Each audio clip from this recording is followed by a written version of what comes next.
this is Doug Stanhope, and this is the lovely Bingo, and she has a message for you. Shine, baby. She hates the camera. So do I. I have nothing to say. But last time was pretty crazy with last you guys. time, yeah, every time I come on here, I go, I got nothing to do with my life. And then you start talking, and you go, oh, wait, yeah, you were raped by our mushroom dealer. You forget. You forget stuff like that. So I don't know. You guys always find a way to keep it fresh. I just forget. I guess you live this way long enough, and it just seems normal, like you're an old boring fuck. And you go, hey, I still got glass in my pocket from totaling the rental car, drunk on coke. So, yeah. It should be interesting today. Yeah. All right, but it won't be on this. So shut that fucking thing off. Doug Stanhope is a real funny comic. Cure. He's dating this chick who is like insane. Yes. Bingo. But she's cute. Last time we met her, she had her head shaved. I hope she's got some hair Does this she have time. hair hasn't now? shaved, No, no. she's Oh, shaved. she still doesn't have any hair. Hi. She's so cute. I wonder what she'd look like with hair. Hey, Bingo, how about getting some hair? Nice body, Hey, Doug. belly shirt, Hi. whole deal. What's How that are you? shirt like? Your shirt's kind of open, huh, Bingo? Yeah.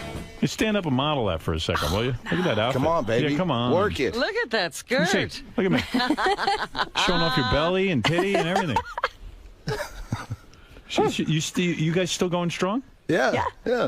What was your mental illness again? I forget. Schizoaffective bipolar. Schizoaffective bipolar. And what does that mean again? I don't really understand the schizoaffective part. It's a different form of hallucinating and being delusional. Isn't that like A Beautiful Mind, that movie? Like where the guy sees people and I never saw I don't it. know Well, what that that would guy be had. hallucinating. I don't know. imaginary friends and But everything. you can hallucinate and become delusional just having bipolar as well. So But I think you give all mentally ill people a hope because you seem to be functioning great now. Yeah, she doing all hasn't right. been. I'm doing all right. And You're on medication? Yeah. What's your medication? Lithium.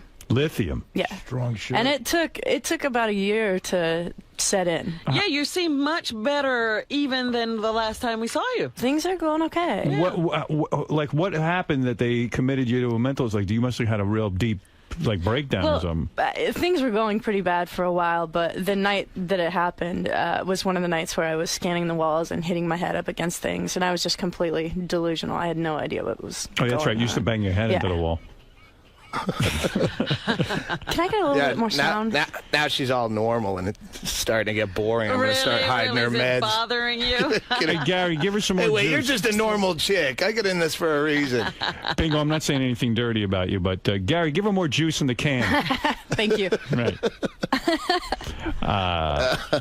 You got a volume perfect. control back there. Wait.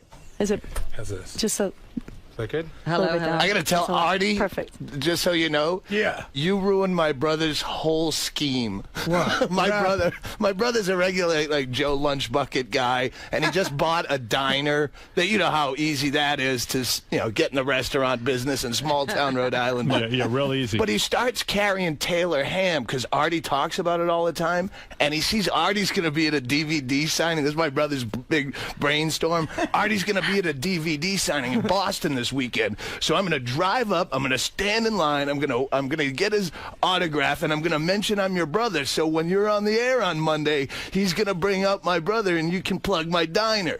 And his whole scheme worked perfectly, except it happened 5 minutes ago in the hallway during the break. Oh, sorry. Well, Yeah. Where are you guys living again? Go to that Aren't you- diner. It's great. Aren't you guys living like up in the sticks somewhere? We live, in the sticks in Arizona. We In live on Arizona, the yeah. Mexican border in Bisbee, Arizona. That was a wild story you told the last time when Bingo was hanging out with your neighbor. With the mushroom dealer. The soft Oh, drink. yeah. Well, The guy that's the gave you a thing. That's soft what I was rape. telling them. Like, every time Will calls me for the pre-interview, he's like, what are you up to? And I know the dirt you want, but I can never think of, I wouldn't have thought, oh, gee, what has been up? Well, 3 months ago, Bingo got half raped by a hallucinogen dealer. But Are you? Is it weird to be? I mean, you're a successful comic and everything. You got a good career going. Is it weird to be with a chick who's like this mentally ill and has to be on lithium? oh, it's fun being anyone who's different in this world is so hard to find. It's interesting. You're really into the iconoclast, the person who's out of the norm. Yeah, but Bingo, yeah, Bingo, I know you're not into being normal and stuff, but Why can't you grow hair?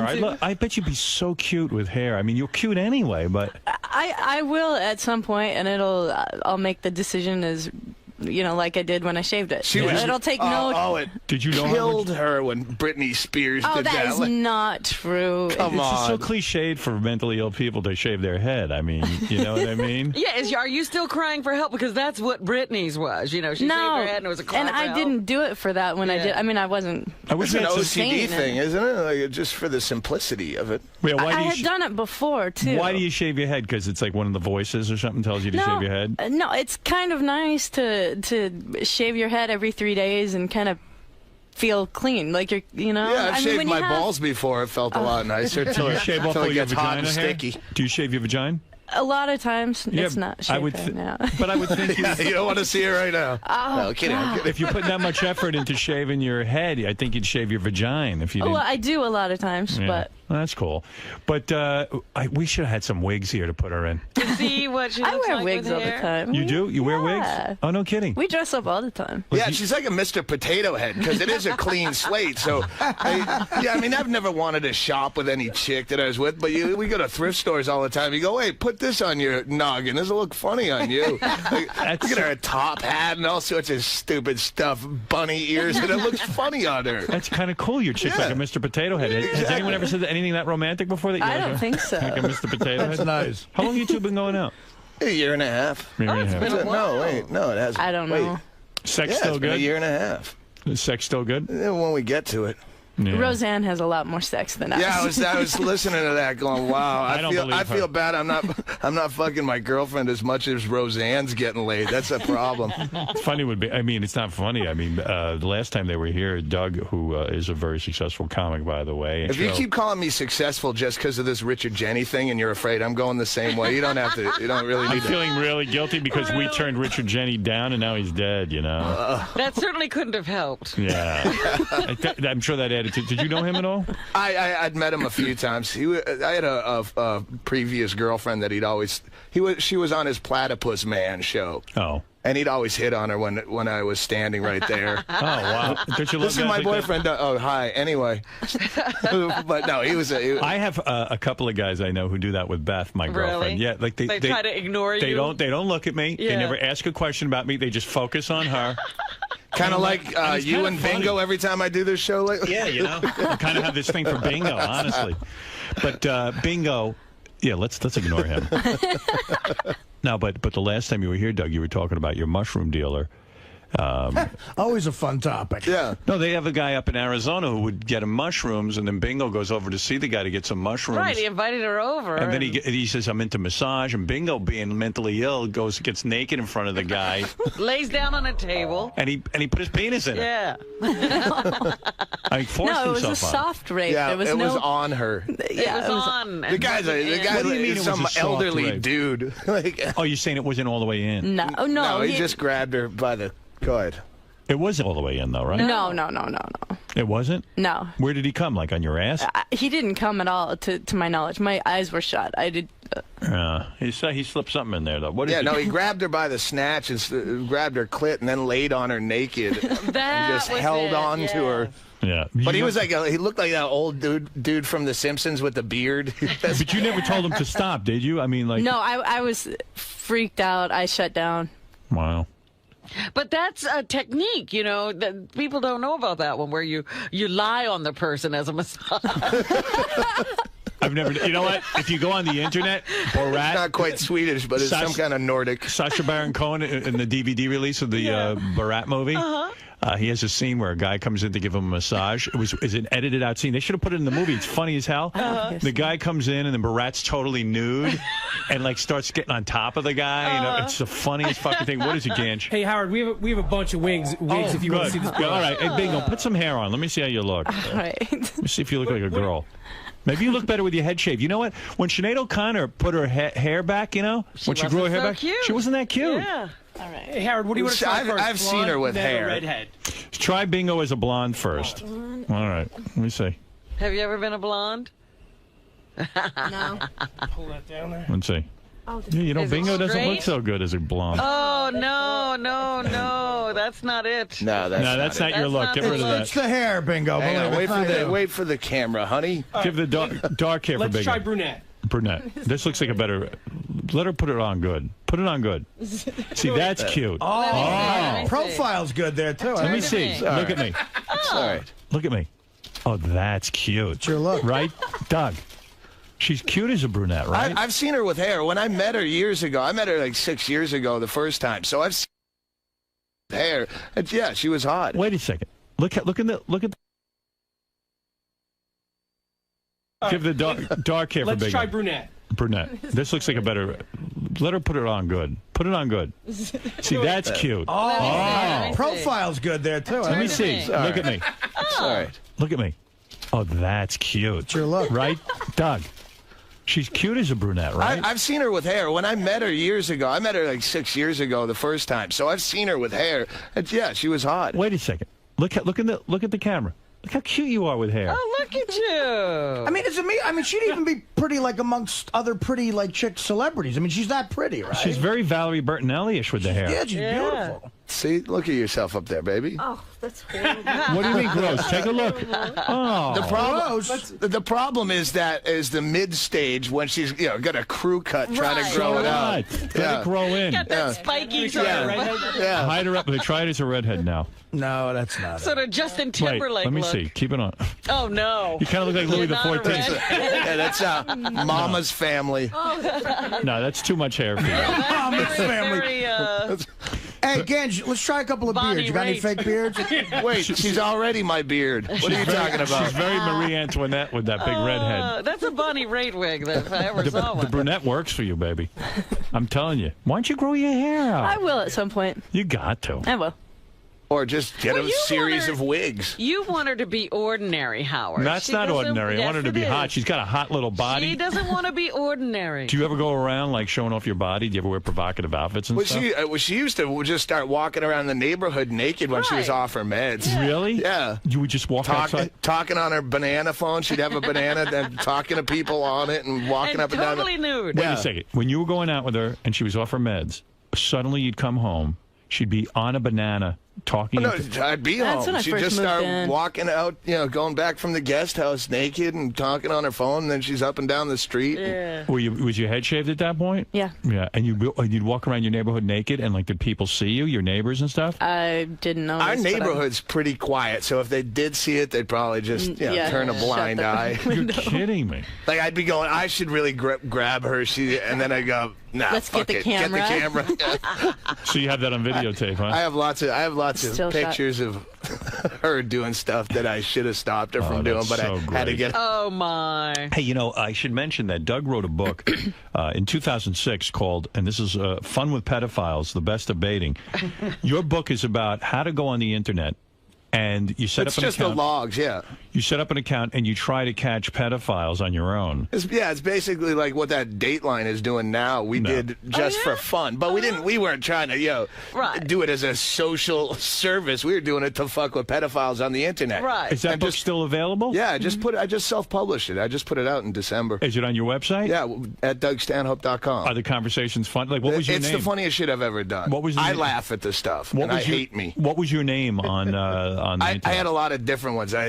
One of them was they're all posed as 12-year-old girls who want hot, sexy talk with older men. Right, Pork right. Pie Annie. Yeah, Pork Pipe Cyber Annie. on Wheels. But yeah, Cyber Girl on Wheels was my completely crippled, fucked up one. What do you think of that you wanted to talk to guys as a girl? I mean, Well, I started, baiting.org was the original site that was doing this, and I started reading them. It was like Tom Sawyer painting the fence. I was laughing so hard at their shit that I wanted to start doing it Right. too. so it's called baiting. It's almost like going fishing. You try to hook in a Right. pedophile, and you start a relationship with a pedophile. And you ever bait take them into cyber sex, and once they start getting into it, then you start making it weirder and weirder, and then they all pretty much end with, and now I'm jacking myself off too. Ooh, suck my dick. You're a dude. What about so when you what were you, a 12-year-old girl? Would you say? How Yeah. old were you? And what did you look like? What was your description of yourself? They're all different. They're all different, but each chapter is a different persona Well, that what I did the roller use. skating girl look like? Oh, no, she wasn't roller skating. She was in a wheelchair. A wheelchair? Yeah, but people that see on wheels, they'd think roller skating if they didn't read close enough in the profile. I don't let my handicap keep me back. And you're saying the pedophiles would try to pick up a girl in a wheelchair? Oh, yeah, and I'd go into, you're going to have to get past the bed sores. It's well written. I don't. You have to read this shit. It really, I'll cry laughing still when I go back and read those things. Did you ever meet any of the guys? No. How's he going to meet him? He's not a 12-year-old girl. Yeah. So what? You never know. So the guy would get on and go, hey, he's probably lying too. He probably says he's younger than he really is, but whatever. Yeah, you can never tell. But again, you're just trying to get a really funny. What would these guys want to do to a poor little girl in a wheelchair?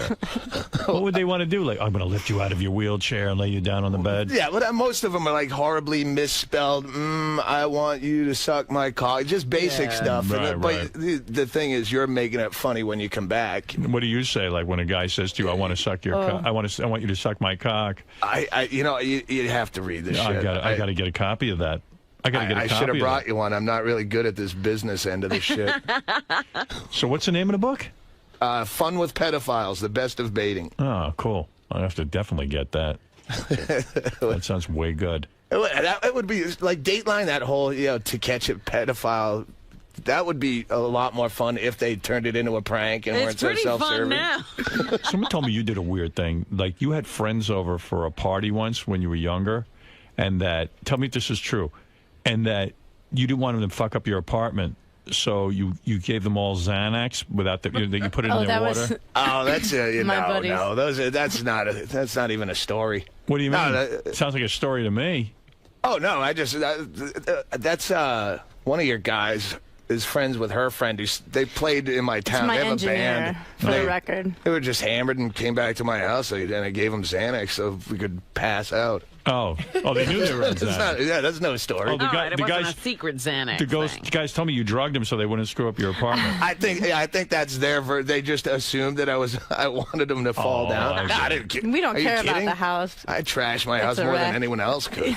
So it sounds like things are pretty normal. Bingo hasn't been acting out, hasn't been walking around the neighborhood naked, and she hasn't been raped by anyone these days. It's kind of quiet. It's getting normal. It's getting normal. Yeah. All my stories are so the same. Like it's hard to top yourself after a while. You get to a place. Yeah, no, you can't top what you did the last time. There's no question you can't. You just gotta hang and just hope those moments happen. That's it. Well, now where are you two in the relationship? Is it more serious? Are we talking marriage? We're not into marriage. No.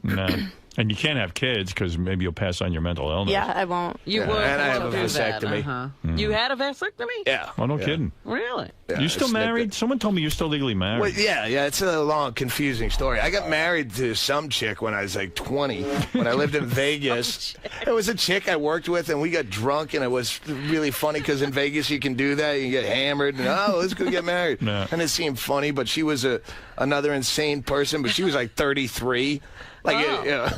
And she turned into be some like really weird pathological liar. You chick. better get out of this marriage because if you end up making it big and end up getting a lot of dough You'll or have something, to pay her to leave. you're gonna have to pay her off. Get out of it now while you got no money. I can't imagine. We're talking almost 20 years. Yeah, she could come after you. 20 years ago, that just because there's some random piece of paperwork, even though Bro, get a divorce. Disappeared. Right? I started the proceedings once because I was dating another chick who's a comic here in town, 𝗦𝗫𝗄𝗏. You realize that chick owns half of Fun with Pedophiles? Think about it. Yeah, $750. Yeah, I think I made $750 off of that book. She actually owes you money right now. Self-publishing is How come in my neighborhood I never see like a bingo type running around naked in the streets? Because you'd move. I wouldn't. I would love to see bingo naked running around my apartment, around where my apartment is. I think that's great. Well, you don't see nothing fun happens in this fucking boring world anymore. I know. There's no. Is that good why you're into stories. bingo? Do you think? Because it's like bingo always has the potential of going off and being wild and being truly. Well, we have to make our own wild, like on the road with the, doing the videos. No one's. What do you fun mean? anymore. What kind of wild do you make? I don't know. It's not really. I don't know. We just pull stunts and do shit just to try to break up the monotony.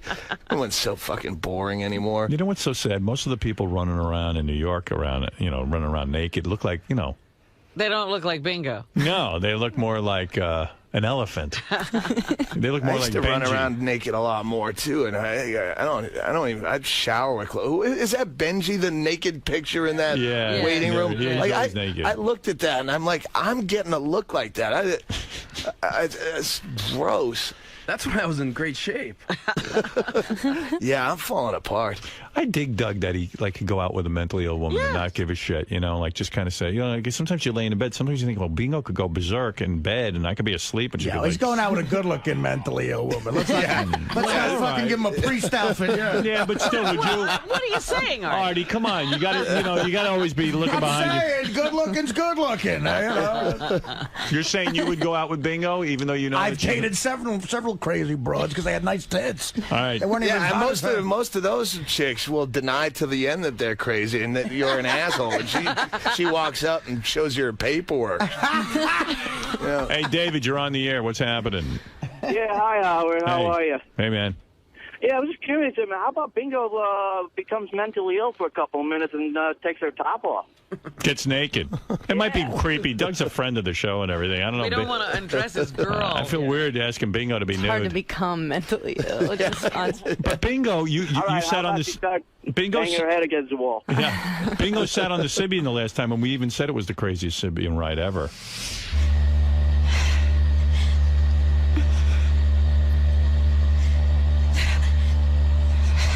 Okay.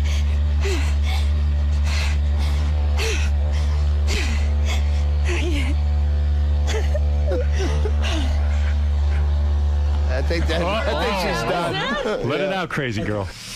It was really good. Did you like it? Do you ever think about it? She said she listened to someone had taped it and gave her a tape of the wrap-up show that she just listened to. I heard the wrap-up show. Yeah, they said it looked like I had cerebral palsy. They could tell it was real because it was not really attractive. Because your eyes rolled into the back of your head. Did you like it? Do you ever think about the Sybian, or you don't? No, I mean, it's the last time she came. it was. Might have been, actually. Is that true? Doug can't make you come? No, it's not that he can't. It's we don't have sex. What's going on? When's the last time you had sex? A while ago. Be honest, man. You always have been. How long? Yeah. How long's it been? Months? Last time I did blow with you. Well, I've been on the road a lot too, so it's not like we've been. We're not together all the time. Is it good for Bingo? Like I haven't. This is the first. She just flew in. Is it good for Bingo to be doing blow? I mean, because she and lithium. Drugs. For me, it's been fine.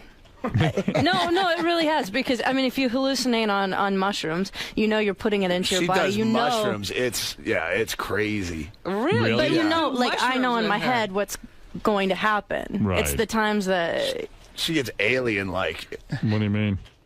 Yeah, you'd have to see her. Just she all the caricatures of hallucinogens she becomes. So are you saying you guys tongue popping out and eyes like this? And are you guys saying you're only able to have sex at this point when you're coked up, when you're fueled up? Because no, that's him. Well, what's going on? With you? It's not that I'm unable. I have no fucking interest anymore. He doesn't have a drive. You know what? I listened to Bubba's show. You could be having a testosterone level problem. I don't know. I don't know if it's because I'm such a drunk. Are you monogamous? Like Artie, when you're a big junkie, did you care about fucking? No, I'm telling you, I understand what Doug's saying, and I get bored real easy now too. And you feel like you have nothing, like no cares or anything, right? And wait a second. And you just want to get high or drunk to be. Yeah, I'm drunk all the time. And then you're like, you're a big drinker. But what's going on? I mean, if I had a girlfriend with me, though, in other words, like if I didn't have a chick, I was too lazy to go. I would rather get high before going to find a broad. Go find one. But if I had a chick with me and she was willing, I would fuck. When there's porn right there on the computer and you can just jack off, you're still going to go try to find a chick and lie to her all night? That's how me and Dana started to get separate. We started to get separated when I started doing heroin because... Like, in other words, she would say, do you want me to come over? And I'd be like, no, I just rather get fucked up and not telling her that. So she thought it was her. Right. When it was really the drugs. And then eventually... Don't you think this is a sign that the relationship could be ending, Bingo? I mean, Doug doesn't want to fuck you anymore. I mean, you're a hot chick and you have needs. It's not like you don't want to fuck her anymore. Yeah. What? When's the last time you guys fucked? How many months? Probably January. January? Yeah. You know what month this Probably. is? Yeah. I don't know what month March. this is. It's March. Well, that's not that long ago. But would you say you get whiskey dick? I just don't care. He doesn't have like, drive. I don't have a drive. I hate myself. If I brought in a really hot chick right now, brand new, strange, he'd have a drive. We did. We had that threesome. That was fucking awful. When was that? Oh, God. That was in San Francisco. Well, how long ago was terrible. that? That's the last time we had sex, probably. No. Well, it was a threesome with another chick, right? Wait, you didn't have sex when you did the coke? No, that was another. That was we did. I think Bad Ecstasy. That night. How'd you yeah, end up that with was a the night threesome? Molly was Bad there. Ecstasy. That's a great title for a movie. When did you have the threesome? That was end of last year or sometime. Yeah, I didn't know Francisco. that. Where'd you meet the chick? At a show in San Francisco, and it was just really awkward. Bingo, you're up for that kind of play? Yeah, this one wasn't great at all. Have you been with other Bad. girls? Have you been with other girls? That was the first time all the way. I mean, yeah, I've done things with other women before. Oh, I didn't know. Man, you are fun. Yeah, she's But this fun. is not a fun night. No, that was not really a fun was night. not a Why was fun it night. so bad? Just the chick was. It was really awkward. Where'd you meet the chick? She was at my show. And she came up to you afterwards and And said, she I was want to pretty hot for just sitting at a show. But and she was a fan of yours? Yeah, but she was, I don't know. And Bingo. Seemed fake, you know. It really did. But wait a second, Bingo. You were in the audience that night?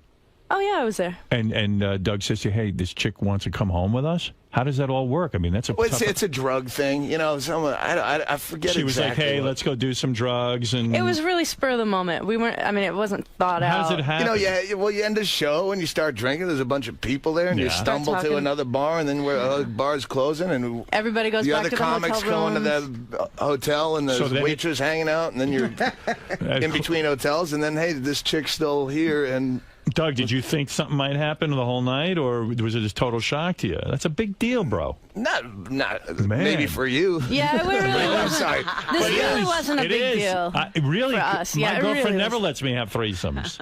But we live a different lifestyle where we are out on the road. You're out getting hammered. Artie knows. You're out getting hammered every night. You don't plan things out. There's So no. the chick It's kind not of conducive to normalcy at all. the chick hung back in your hotel room, and what was she wearing? Was she hot? On paper, yes, but she wasn't really sexually enticing. She, Yeah. like if you were banging half the porn stars you have on here, you'd know they're lying. You know they're faking it. You know.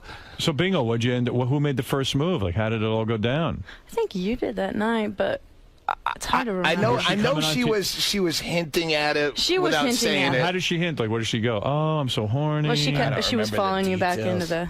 But I know at one point where I knew it could have happened if I pushed it, but I let her go because I knew we weren't really. She was following you where? No, was we she? were in our hotel. Yeah, but you said she was just following you around the whole night. No, she. Oh, well, the whole night we were just. There was a bunch of us. What was Bingo saying though? What were you saying, Bingo? She was following Doug. Oh, she followed you back into the room. But And she you- left, and then she came back because she forgot something, or. Bingo, you don't get jealous that Doug's going to be hammering another woman right in front of you? He loves me. Yeah.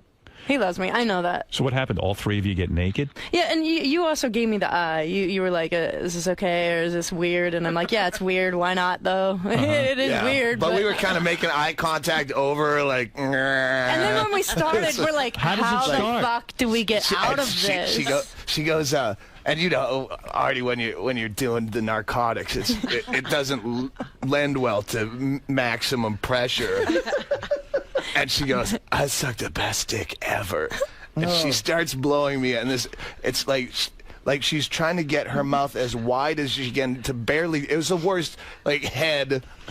I'm watching him. Bingo, You're on watching- narcotics. that's a You good want point. it vicious But and Bingo. nearly painful. When you're watching this, what's going through your head? I That's your am man. desperate. I'm desperately trying not to laugh because I'm looking at him and knowing what's going on, and I'm like, I don't know how to get out of this, but it's fucking funny from his side. It was hilarious. Yeah, it was the most gentle, caring head I've ever. If a chick tells me they suck the best dick ever, I usually go, well, being that the best dick ever is not here, will mine work? Bingo, no thoughts of jealousy? And it never works. I'm not really that type of person. You would say if I was. I'm not. Wow, that's pretty cool. We're close. We're close. Like, I know what's going through his head. Yeah, but maybe you need other girls in this thing because you guys aren't having sex anymore. It's kind of sad as a couple. Yeah, well, you don't have the drive, and I can masturbate just fine. So what do you do every night? Do you masturbate every night? Sometimes multiple times during the day. That doesn't upset you? No, she would, like, when there have been times, and her drive fluctuates with the meds she's on. Yeah, that's... Right. I mean, sometimes she's just like me, but sometimes she'd just sit there in the car just jacking off nonstop, masturbating while we're driving between gigs for hours. Like, are you still doing that? What does she do? She just But I puts her mean, she'll hand do down it her while pants? she's watching a flick. Like, she can bifurcate her attention like that. She'll be reading a book, jacking off, talking on the phone. You jack off several times a day.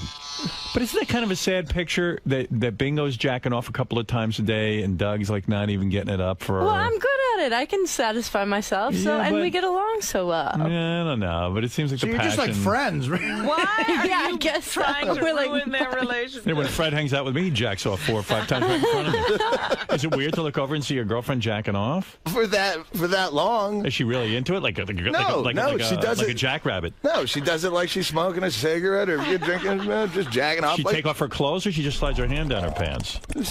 slides her hand If we're down her pants. driving, yeah. No, if you're driving, you just slide your hand down your pants. Do you ever like take your top off and show truckers your titties and all that kind of stuff and get crazy? It's almost like you play with your balls when you're watching the TV. Yeah. I play with my penis all the time. Yeah. Even during the show, I'm constantly busy with it. Yeah, that's what she's doing. Yeah. So how long does it take you to get off, Bingo? It depends. It depends on where my med level is. Right. So. It's complicated. So you didn't even kiss this chick in the hotel room or anything? Yeah, we did. You We did? both kissed her. Yeah. Oh, yeah, it's pretty wild. And then what happens? You all get naked?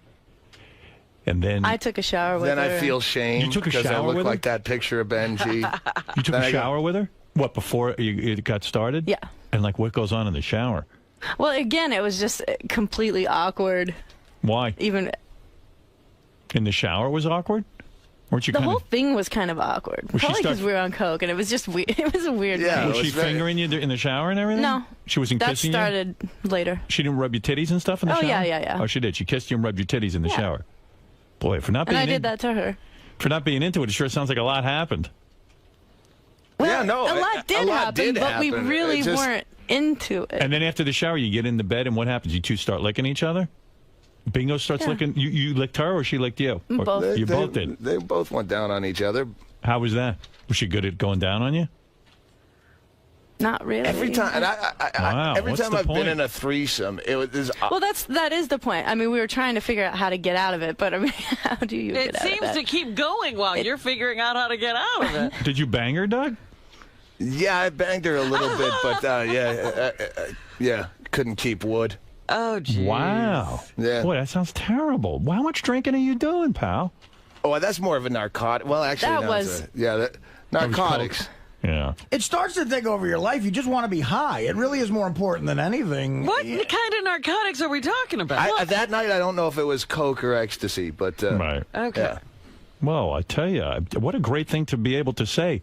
Every time I've done a threesome, I don't have that in my Yeah, repertoire. there are people out there banging their heads on the steering wheel now. Every time. I mean, you treat it like it's nothing, Doug.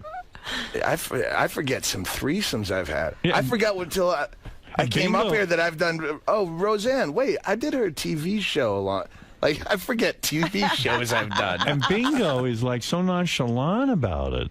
I mean, God, this girl was eating you out. You eating her out. You'd think that'd be a major sort of story. Do you ever close your eyes and think about girls and masturbate? Oh, all the time. Oh, you do? Not her. But yeah. You've had sex with girls that's been good. Yeah. Yeah. You know what's a good example is to a shrink told me once that degenerate gamblers, people addicted to gambling, men, have a way less sex drive than average men because they're just so into gambling. There's something about it. Right. I get the same high from gambling that I do from coke. Really? Wow, that's great. It's the same Well, you're on body the road. high. I'm awake. I'm alert. I think it's an yeah. addiction thing. You and Doug have a lot in You know common. what? Gambling makes me really horny, like coke does. Yeah. See, Gambling coke, makes there's me a- wicked horny. There's what a about- perfect amount of coke to do before sex. Because I've done too much coke and then you can't Yeah. fuck at all. But Would you mind if Bingo did another guy consensually? She's had sort of indiscretions. Oh, you have? You cheated on I tell her Doug? I don't want to know about it if it happens. Have you been fucking other guys behind Doug's back? No. Tell the truth, Bingo. No. There was one I shouldn't have instance. brought this up. Yeah, there was. What was the instance? Another We were soft all no. Did you fuck Dave Attell? No, it was a feature. What happened? Even worse. It was a middle act. What happened? Oh, this guy's our buddy. He's a friend of ours. A buddy. Yeah. Is he a comic? But why'd you fuck him? Doug, we didn't actually fuck. What did you do? We messed around, but You we were blew him? all. I don't even remember. Tell the truth. We were all really drunk. Doug, do you know about this, or is this the first time? I knew about I guess it. he does. We tell. I passed out that night, and but yeah, when she came banging on the hotel door naked at 9 o'clock the next morning, I knew that look of shame in her face. Doug, we got to get some dates together. We got to get some dates on the road together. Wait a second. You're telling me you're okay with that? That didn't bum you out? We don't do. This doesn't happen very often. Okay, when it happened, I hope not. It didn't bum you out? No, because I've been in that same situation. You make bad choices when you party hard. Yeah, Is this a comedian that's known? I mean, He's a friend of mine. he's a buddy of ours. You don't have to say who it is. Yeah, no, I don't know if he'd want the plug or not at this point. Is he a single guy? Huh? Is he single? Yeah, he's a single guy. Oh, so he don't probably. Well, you don't have to name. But is he a guy we know? Oh, Is wait, he- yeah, that's right. His girlfriend in San Francisco that week. I go, hey, come here. And we were walking back to the hotel, and I jammed my hand down her pants and put a couple of fingers in her. I go, now we're even. Oh, man. So what happened when you went to the hotel? You didn't fuck the guy, but you just blew him and stuff? I don't even remember. We messed around. I don't remember what happened. We were You do. all. You just don't want Doug to know. No, we were all drunk. I told him everything the next day. Has this guy been on the show? Has he been on my show? No. He's No. out of Texas. He's a. Oh, okay, good. All right. Well, because I don't want to know. Well, that is some story, you two. I tell you, Doug. Bingo. You start getting wrapped up in the small details in life. What are you going to do about this drug addiction thing, man? I'm not. I do drugs very socially. Yeah. Okay. very. He's Yeah. I What do about the drinking? Coke a He couple drinks a times a lot. month, but yeah, I drink pretty much Drink every night. Every night? How many drinks? You know, depends on. I how can many drink shows. 7 or 8 beers and consider it not drinking that night. Well, I didn't really drink last night. I know that feeling. Yeah. It sounds like you're Wow. depressed a little bit, you know? Yeah, you get that way. Yeah. Maybe Just you less should and be less on is some- interesting. You should be on some medication too, maybe. Maybe I you need some of that. that healing energy from that Roseanne. Roseanne. Yeah. But like Doug, do you like set limits? Like tonight, you're supposed to be taping a Showtime special, right? Yeah. Now, is there a limit of drinks Are you you'll going to have? drink for this? Oh yeah, it's supposed to be plugging that. That's why you're here, honey. Artie needs to know what you're doing so he can Yeah, help no, himself. I will. I'll curious. I'll be doing 2 shows, so I'll do what I do on the road. I'm not going to try to polish it up for So Showtime. but you're Fuck gonna that. tape then, 2 Then people would shows. have higher expectations when they come see me live. But you're going to tape 2 shows and they'll edit it together for one special, right? Right. So in between shows, you're not going to try to. No, drink less. I'll start yeah. drinking before the first show. Wow. See, that's like when I tape my DVD, I tried to I had some boundaries. Trying to be professional. I mean, some, but. I did the same exact thing he just said. I did 2. You wear the same things, and then he just edited it together. And I wish I could say I was better, but I did drink probably a little too much in between. And some of the shit got fucking better. Well, no, I really do, and I do a bit about it. But I have AA friends who will all have eventually had to cave in and admit that I'm funnier when I'm drunk. Like AA people tell me that. That's hard for an AA guy to Makes it admit. hard It to fucking quit. kills them to say it. It's like they're denying their religion when You they know say what? it. You know what, Doug? You're a better driver when you drink. I know. Well, it's I like gotta having your psychiatrist tell you that not only the voices in your head real, but they're accurate. What? They're right. They're the only thing sensible about you. Well, I got to tell you, this has been a very interesting morning, to say the least. The 2 of you are great. Doug, I love your career, the way it's going. Tonight at 8 o'clock, you will prove I love once the way again. your career is going. We finally, we finally got the serious, and she even listens. She's catching me up on all the shit I missed in the last 2 weeks because she's had the car. Bingo, you're up on the show? Yes. George Takei. Isn't he the best? He was. They think brilliant. Artie's doing heroin again. Gee, I wonder why. Do you think what is your opinion of that? I don't think so. No, Thank you. He's not. And But you know look what? great. You don't look nearly as fat as these guys say. They're awful to me. They really are. He hasn't stood up and shown you. He's almost 300 pounds. I know, but it's weird. Like that scales off. I gotta be. I'm 288 first of all. Yeah. Look, Well, the we beard is feed new, him. too. We feed him over there. He can no longer get out of that chair. He's glued to that chair now. Although His George- ass is bound to the chair. The chair has become part of it. Although George Takei did look extra small than the last time he was here. Bingo, are you saying that if you were on the road, you might end up in Artie's room one night if you're all traveling around together? It would depend on what we were drinking that night. I don't know. You'll be How drinking much Jack fun- Daniels. That's the thing, is we don't know what's going to happen to us. Well, he would Nobody have- knows. You just roll with it. We'd have to drink. Our friend David Tell has a great joke. He goes, "I was drinking my favorite drink a lot, A lot. a lot." Well, you'll be drinking everything that night when Artie's there. Trust me. All right. In other words, you're not ruling it out. Artie could be on the list. Is what you're saying. Absolutely. I don't Good want for to you, risk Artie. Doug's friendship. That would be terrible. He'll be cool. Sure you do. You're not that great of friends with I'll Doug. go out and get a. Doug, do you also not have the jealous gene? You don't get jealous? I rarely get jealous. I mean, It's human nature, too, at some point. I mean... If you love someone, don't you want to set I mean, them not- free?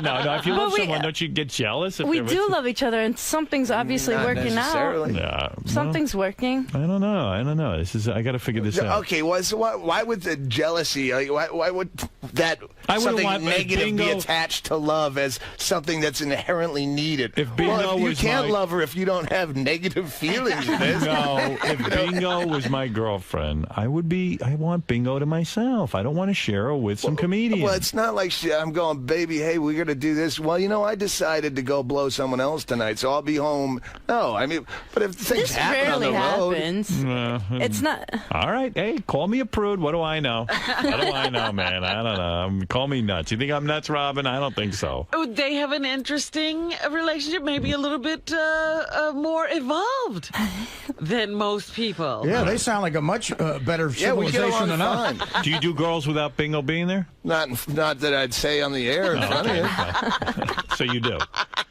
I've had my indiscretions, too. Oh, you have. Bingo, that doesn't upset Now, do you? you fess up to Bingo about your peccadillos? I have. Doug, we've all known about your dalliances. Bingo, you're not a little bit jealous? Come on. No, jealousy happens. I mean, we've both experienced it, but it's not like we take it out on each other. Well, there you go. Have you done anyone since the last time you did Bingo? Have you been with any of the women? No. No, all right. Okay, that's good enough. And check out Doug. And tonight you're taping a special? Tonight, 2 shows at the Gotham that's Comedy a big Club. deal. All right, so go see Doug. He's going to be at his best. He's only going to have a few drinks. And check out taping. That's right. He's taping. It's a very big night. And check out Doug at DougStanhope.com. If I'm drinking, it's because I'm trying to be professional. Keep that in mind. You know, I trying to actually- be as funny as I possibly can be. Are there pictures of Bingo on your website? Yeah, I don't We know have what to, great pictures up right now, the Safeway pictures. Anything, Oh, wait. On Oh, the my MySpace. MySpace. If you go to the anything nude? MySpace. Bingo, any nudes up there? No, this is... No, it's explain. better. We went to one of those MySpace, to one of those grocery store. Had one of those, hey, come in for a free sitting portrait studio. So we dressed all up. I dressed up in like cheese ball. You know, Oh, there you are. Oh, what is that? Where is it? Let me see. Look at that. Oh, that's funny. What? The one of- pedophile picture? The one of both of us is better. Oh, there you go. There is. That is some serious hair there. That's nice. That's Bingo. All right, listen, thanks, guys.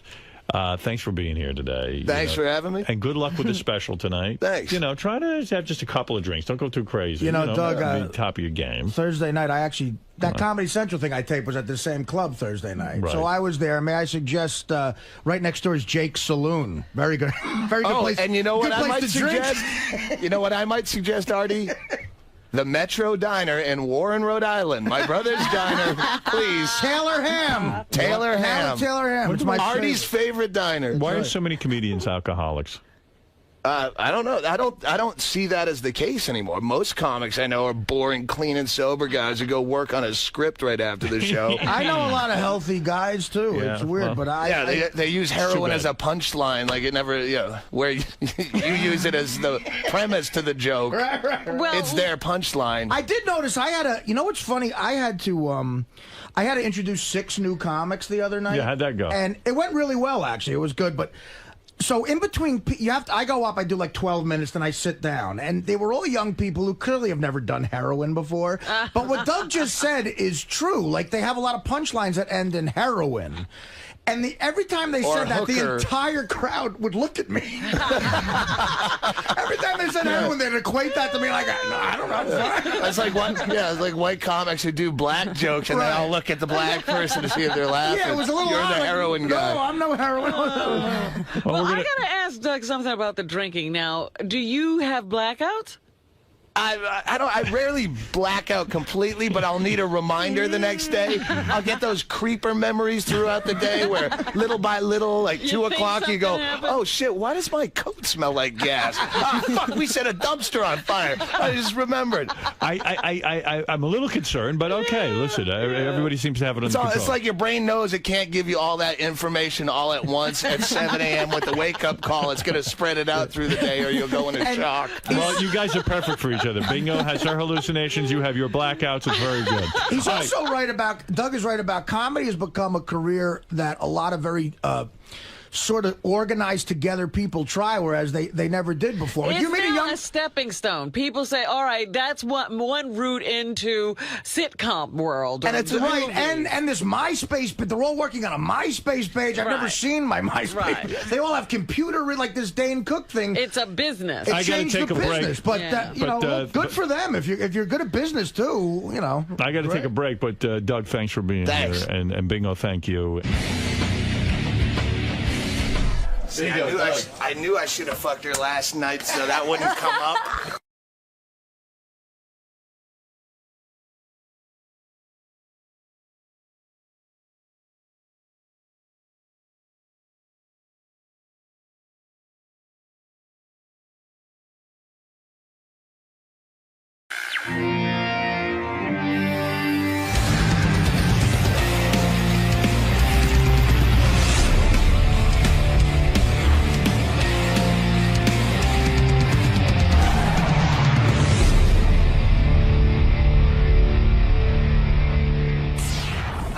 Hey, what's up, Tiffany? Hi, I'm good. How are you? I'm good, thanks. Welcome. Thanks.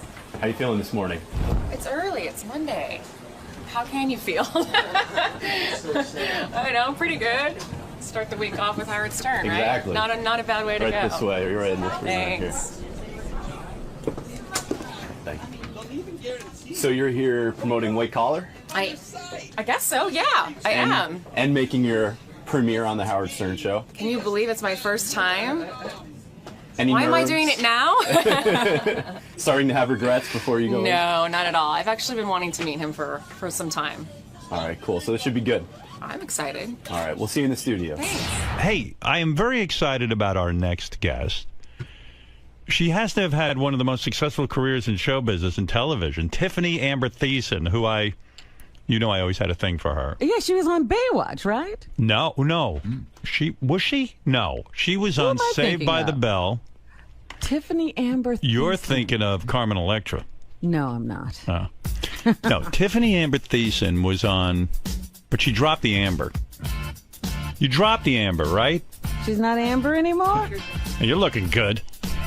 No doubt about that, but she's just Tiffany Thiessen now? Thank you. Why lose the Amber? Because you wanted an image change? Well, I didn't really think about it. It was more my old agent at the time. Thanks, honey. But I always liked the Amber. You did? Yeah. Well, you're a good-looking woman. Jeez, I used to beat off to you every day. Pretty much. You were watching that children's show? No. I was going to say, really? Watching that show? No, on 90210 I beat off to you. Please, I'm not a pervert. I mean, I am a pervert, but not that bad. No, not when you were on the kids show. But I knew you'd grow up to be good-looking. Oh, thanks. Being good-looking is a blessing, though. It's almost like a superpower. It opens doors. You get into acting. I mean, Well, I say that about, well, yeah, I could say that a little bit. Also, pregnant. Being pregnant is kind of like a superpower. People are nicer to you when you're pregnant. At least, I think. I'm more interested in the good-looking superpower. Anyone can be pregnant. Right. Well, not anyone. No, a lot of people. Okay. You know, it's pretty easy. But were you a good-looking kid? You must have gotten into show business like when you were 5 or something. I was about 8 years old, I want to say. Who forced you into that? Your parents? You know, it wasn't really a force. I kind of just started doing modeling here and there. How do you get into modeling at 8? Your mom's got to put you in that. No, actually, my uncle was a photographer and was friends with an agent. And they saw pictures of me, and then they asked, and I would do it after school. I stayed in school, you know. And when you're a model at 8, you're the most popular kid at school, right? No, I wasn't at all, actually. Where'd you grow up? In Long Beach, California. And what school did you go to? I went to Marshall Junior High, Cubberley Elementary, and then Marshall Junior High, and then I got Saved by the Bell right after that, and then I was tutored the rest of the... And you weren't popular in school? Not in junior high, no. I had one friend. Is it because you were so extraordinarily good looking? I don't know what the reason was, It had to be the girls that were jealous and hated you. Well, no, I think I was missing a lot of school, you know, because I was working, that I wasn't there a lot. Right. To really probably connect with a lot of kids. And you were already a star in your... Well, you were in commercials and stuff, and then you got Saved by the Bell? Correct. How old were you when you got that? Just turned 15, just before I was 15. That's a big deal. Yeah. Big bucks, right? You start earning right away. No. It wasn't? No. How many... I wasn't Disney Channel kid. No, not at all, actually. How many years were you on Saved by the Bell?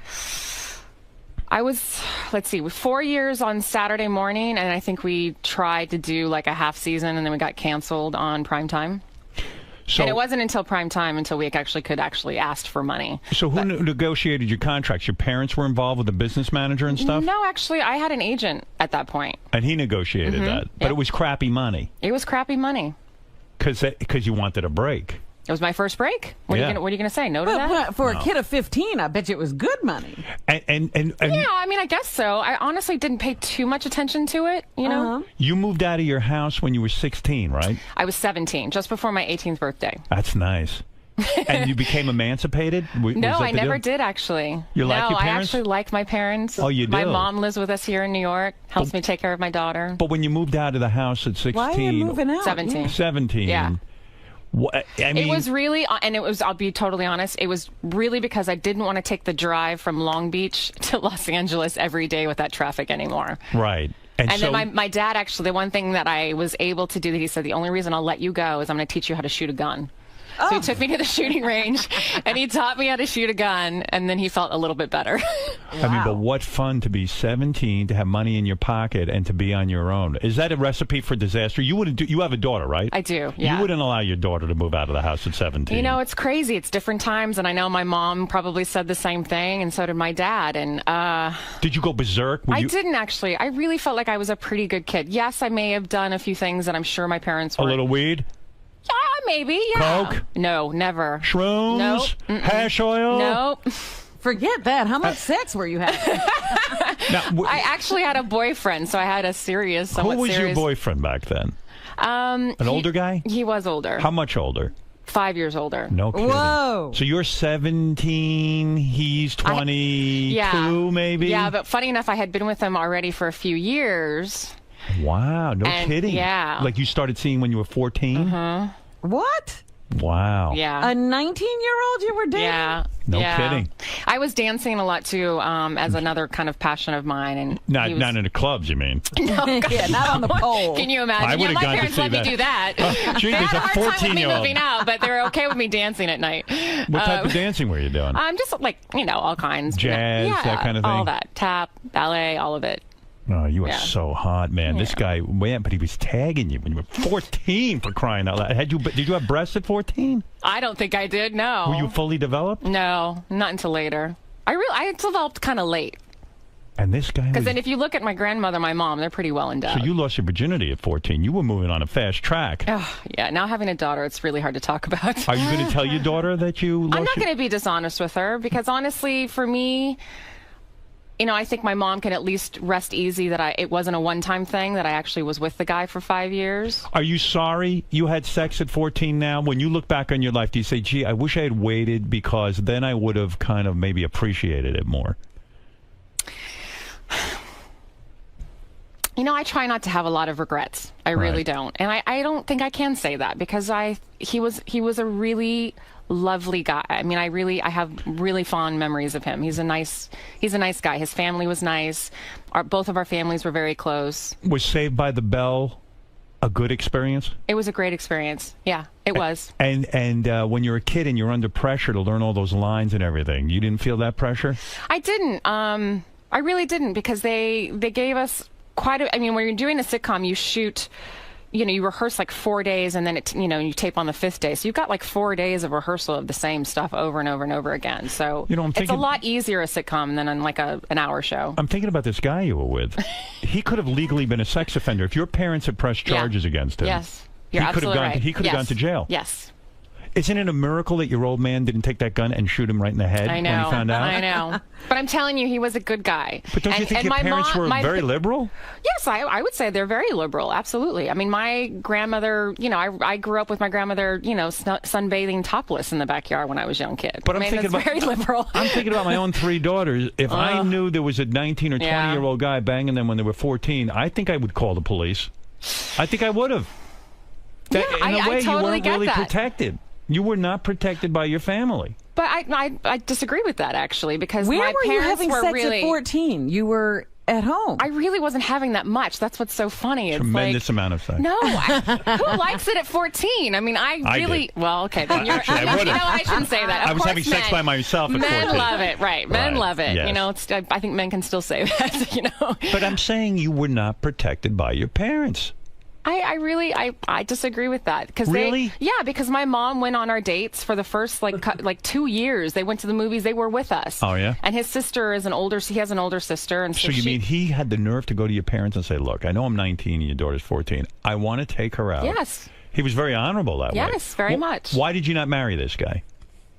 Who wanted to get married at 18? I don't know. Maybe it was kooky. No, I mean, it was right after I moved out that I felt very, liberated and was, kind of ready to conquer the world. Now, the dirt on Saved by the Bell was Dustin Diamond, the guy who played Horseshack or whatever. Screech, yeah. And he goes around now. His whole thing is blasting you and the other cast members. What else is he going to do? I mean, think about it. Do you ever run into him at all? No, I've never run into him. He lives in like Wyoming or something. When am I going to run into him? He's actually done porn. He actually has a large penis, if you could imagine. Good for him. At least he's got something. Does it seem like a waste for him to have a large penis? Why couldn't I have a large penis? But you have a beautiful wife. Come on now. Yes, I do. Yes, you do. But do you get offended by that, or you just blow it off? I honestly don't even listen to it. I've heard a few little bits of what he said, and most of it is untrue from what I could tell. He paints you as the girl who banged every guy on the show, except him, of course. I had a boyfriend, so I don't know how that's possible. So you didn't have sex with, what's his name? Mario Lopez. Never. It's so funny because... Why is he doing that to you? Because what else is he going to do? But I mean, if he's making that up, that would make me irate. If you didn't have sex with Mario Lopez, but think about it. You give people. If you become defensive, people have more reason to push you. If you ignore it, it's going to go away, and it went away. I mean, no one's listening to him. But I was listening because he was here. Well, and then, but I'm like, well, I have better things to listen to. You're absolutely right. He's painting you to be quote unquote a slut, the show slut in a sense. But honestly, I mean, most people know me, and they know that's not true. So it doesn't bother. So you have a very mature attitude about this. It doesn't bother me at all. I mean, I actually feel sorry for him. I really do, because he had a very hard childhood. He didn't have a great relationship with his father. His mother passed away when he was young.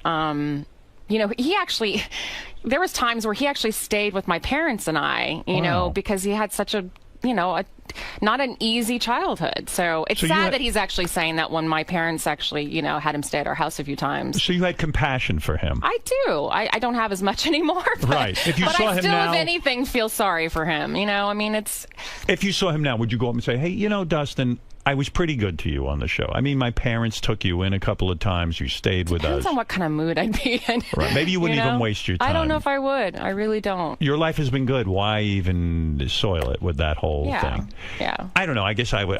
I have a short temper. I would get irate about something. Well, and there's like a lot of people that feel that way. And again, I might be, when it happens, maybe I'll be in a different place, in a different mood. I don't know. Who knows? Did you? But did you have fun during those years? I did. I had a great time. I'm still very close to Mario and Mark Paul and Elizabeth, and I had a great time. I don't have any hard memories. I don't have any bad memories. If your daughter says to you one day, I want to be an actress, at 10 years old, she wants to be an actress, would you go with her? Would you send her around on these auditions? 10's a little early for me. Right.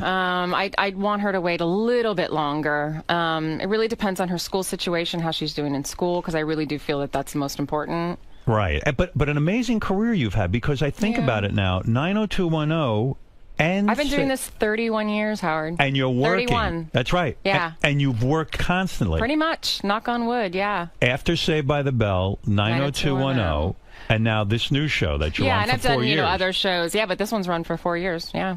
I mean, and everyone knows your name. Would you consider yourself an A-list actress? No. But you don't? I consider myself a working actress. Which is and great. And to me, that's what's important. Are you a wealthy woman? You know, I'm able to pay my bills. Am I driving a Bentley? No. Are you a millionaire? It depends on what year. Because I'm thinking that... Now that I have a kid, I don't know. I have to go back and actually look. I'm thinking most people know your name, which is that you have huge name recognition. Yeah. And you've worked constantly. Yeah. Well, I'll say I call that a success story. We own nice cars. I can say that I can clothe my daughter and put her through great school. We have a beautiful, beautiful home in Los Angeles. So I've done well, and I'm proud of that. Did you have years of going out with lots of famous dudes? I would imagine every guy in Hollywood asked you out. You know what's so funny is like, I was never really, I mean... You know, I dated Brian Austin Green for a little while. Now, that's the guy from 90210 who's now with Megan Fox. Right. Brian Austin Green. Yeah. Why him? Yeah, why him? I mean, what? Great guy. Is he a stud? He kind of is a stud, yeah, I would say that. Did you fall in love with him? Yes, I did. We were together. I lived with him. For how long? We were together a little over 3 years, if I remember. Did he dump you? No. You dumped him? Yeah. Why did you dump him? We were together before I started 90210, and once I got on the show, I think it was hard for us to have a relationship together as we were working together. Because you're constantly together. Yeah. You get... I mean, I think a lot of people can say working with your spouse is really, really hard, and in your partner. So that's kind of the reason. You've always been pretty smart about your work. You stay with a show when it's a hit, right? You don't just bail out. I try not to. I mean, the paycheck's nice. Yeah. Luke Perry was on 90210, huge success.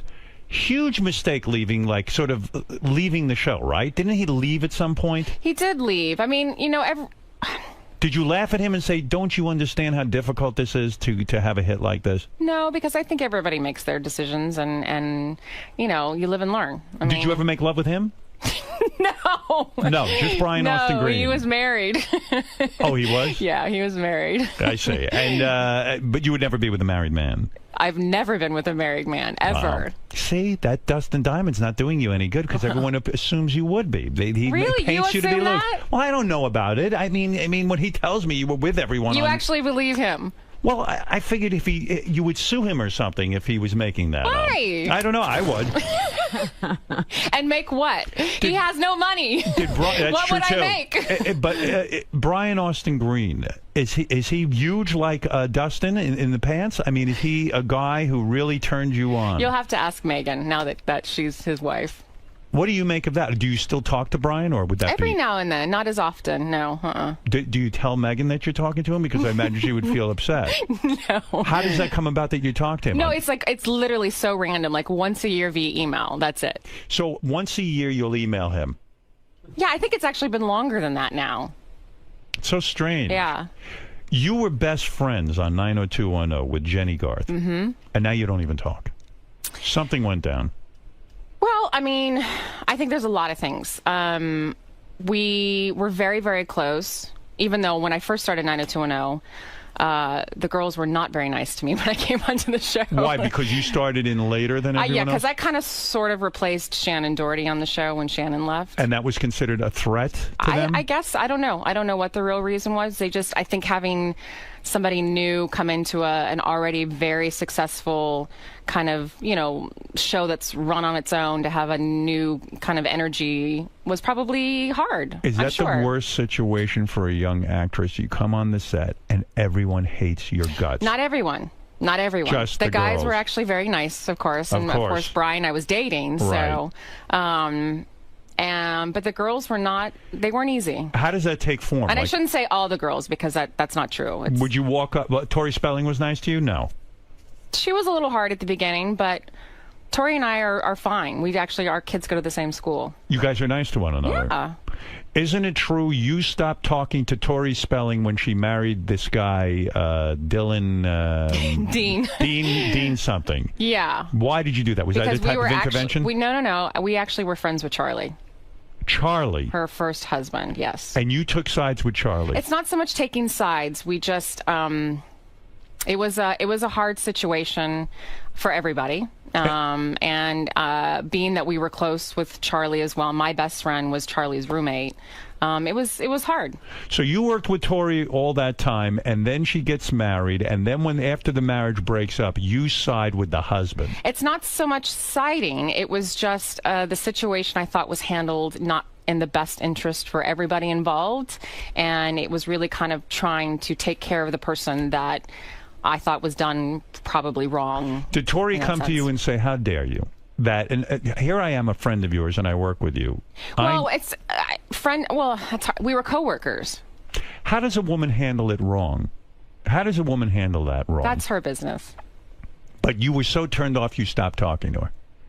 Well, we weren't talking that much anyways, to a certain degree. I mean, you know, it's not like Tori and I, or a lot of us, were hanging out that much after the show. I really wonder what goes on, because, you know, it could be, you know, you think about it. You're so, and when I say you, I mean just actresses who are working, young women. Yeah. Everyone, you think you'd all stand up for one another, and you'd think they would be supportive, you know, women power and all that. Well, I'll tell you this much. All my girlfriends now, none of them are in the business. Is that right? Yeah. Because you've had bad experiences. Actresses are hard. Because you Actors in general are hard. They're super hard. Do you think Tori was jealous of your looks? Oh, I don't think so. I don't think it had anything to do with that. I don't think Tori really had a problem with me. I just think that situation was a little sticky, being that there was, you know, closeness that was happening with the soon-to-be ex-husband, and it was just hard. And we've put all that totally behind us. Like I said, our kids go to the same school, and she's moved on, and I'm glad she's happy, and she's having tons of kids, and she's great, and I'm happy for her. But when you come on a set like 90210, and I don't know how old you were at that point, but you were young. I was 21. 21 is so young. Yeah. And you come in there, and all the women are treating you like you're an asshole. Yeah. And they're shunning you, right? Yeah, they were. It's like the Scarlet Letter. They were, you know? and they were very honest about it afterwards in interviews, so I know I can say that. Right. Yeah. And the shunning was like you'd come on set and maybe have a table read or something, and they just wouldn't talk to you during it? Or we had a photo shoot, and I had the dresses picked out for me by wardrobe, and they didn't like what I was wearing, so they'd make me change because they wanted to wear something that was maybe similar. Or Would you cry over that? No, I wouldn't cry. You're very secure. I am very secure, actually, yeah. Do you think what prepared you in life for these women is that, like, women always were angry with you and jealous of you and jealous of your beauty? No, because I didn't have that issue. I mean, I had my very close girlfriend, you know, when I was growing up, and, you know, my mom has her best friend of 39 years now. And did you call your mom during those years and say, you know, Mom, the girls are being mean? I'm extremely close to my mother. And you say, Mom, they're being mean to me. And what was her advice? Her advice was like, you know, just do your job. Do your job, exactly. Oh, I can't imagine the pressure, because everyone wants to have friends on a set. And especially a brand new job, and everybody's looking at you and making sure you're going to do okay. Do you begin to get insecure about the kind of job you're doing, and you just... I'm sure, I'm trying to remember. I'm sure I had moments of that, but I will say, thankfully, the guys on the show, Jason and Luke and Ian and all of them, were super, super supportive and nice, and they actually were like, they'll get over it, don't worry. And then Jenny and I became very good friends after that. So how do you become, like, how does that work? She actually apologized. She came up to you and said, look, I've been treating you horribly. Yep. And I don't even know why I did that. Yep, pretty much, yeah. Wow. Mm-hmm. Did you ever see each other naked? I'm sorry, give birth to her first child. Hold it. You were in the room when she gave birth? Yes. That's how close you are to Jenny Garth. Yeah, we were, very close. Wait a second. What happened? Oh, you got me curious. She invited you to see the birth of her child? Yes, Where was her there. husband? Her husband was working, doing a movie in Arizona at the time. Can you believe that? What do you make of that? I thankfully know that my husband will always be there at the birth of my child and our child. Did you say to her, there's something wrong that I'm here and your husband isn't? It's not my place to say that. She needed you and you were there for her? Absolutely. Her mother was there as well. You and her mother were there, and the husband wasn't? I filmed it for Peter so he could see it, yeah. So tell me, how can you not be friends? Like, what happened? We had a falling out, and we kind of grew apart. I think sometimes. What was it a fight over? A guy? No. Well, no, not really. No. Mm-mm. You said something about her husband. No, not at all. I actually have worked with her husband. You know, Peter and I later on did a show called Fastlane together. Wait a second. Well, tell me what happened there. This is insane. What you're telling me. It's so. Honestly, it's. Was it your fault? No, not at all. Actually, you don't take any of the blame. I was the one who was hurt. Let's just say that. I was the one who was hurt. She disrespected you in some way. She did an interview and said bad things about you. No. But honestly, it's so. What did she do? It's so long ago. She steal a guy from you? No. I can't see that happening. No. What happened? I'm telling you, it's water under the bridge at this point. It isn't. It really is. I've actually seen her. She came on to your husband? I've seen her a few times, I promise you. And I've actually, in my opinion, in my way, she may not have been receptive to it, but I've cleared the path. I've moved on. So, and I wish her well. What could she have done? Stole money? No. No. Does it seem silly now to even say it? Is that what it is? It's silly in the sense that that it happened, it needed to happen, but there was reasons behind it, I think, why it happened. And I think it shed light on the friendship that we had and that we just didn't need anymore. That it wasn't a real friendship in the end. Yeah. I think people... relationships, not every relationship, whether it's a marriage or a friendship or whatever, they last forever. She blocked you from a job. No. What could it be? Tell me what happened. Give me a vague idea, a vague understanding. I told you. I was hurt. Something happened and I was hurt. She didn't thank you for something. No. Oh, gosh, I know what it please. was. You got an email or something where she was talking about you and it got back to you. No, I promise. It's really, it's so something, like I said, it's not about what really happened. It's about shedding light on where our relationship was. And it just, wasn't a real friendship anymore. We just had moved into different places. So what could it be? I'm so hung up on this. Oh, there's so many other better stories we could talk about. I promise. What could it's be so better boring. than that? Oh, please. Nothing. The dissolution of a friendship where you were in the room when she gave birth to her child. A long time ago.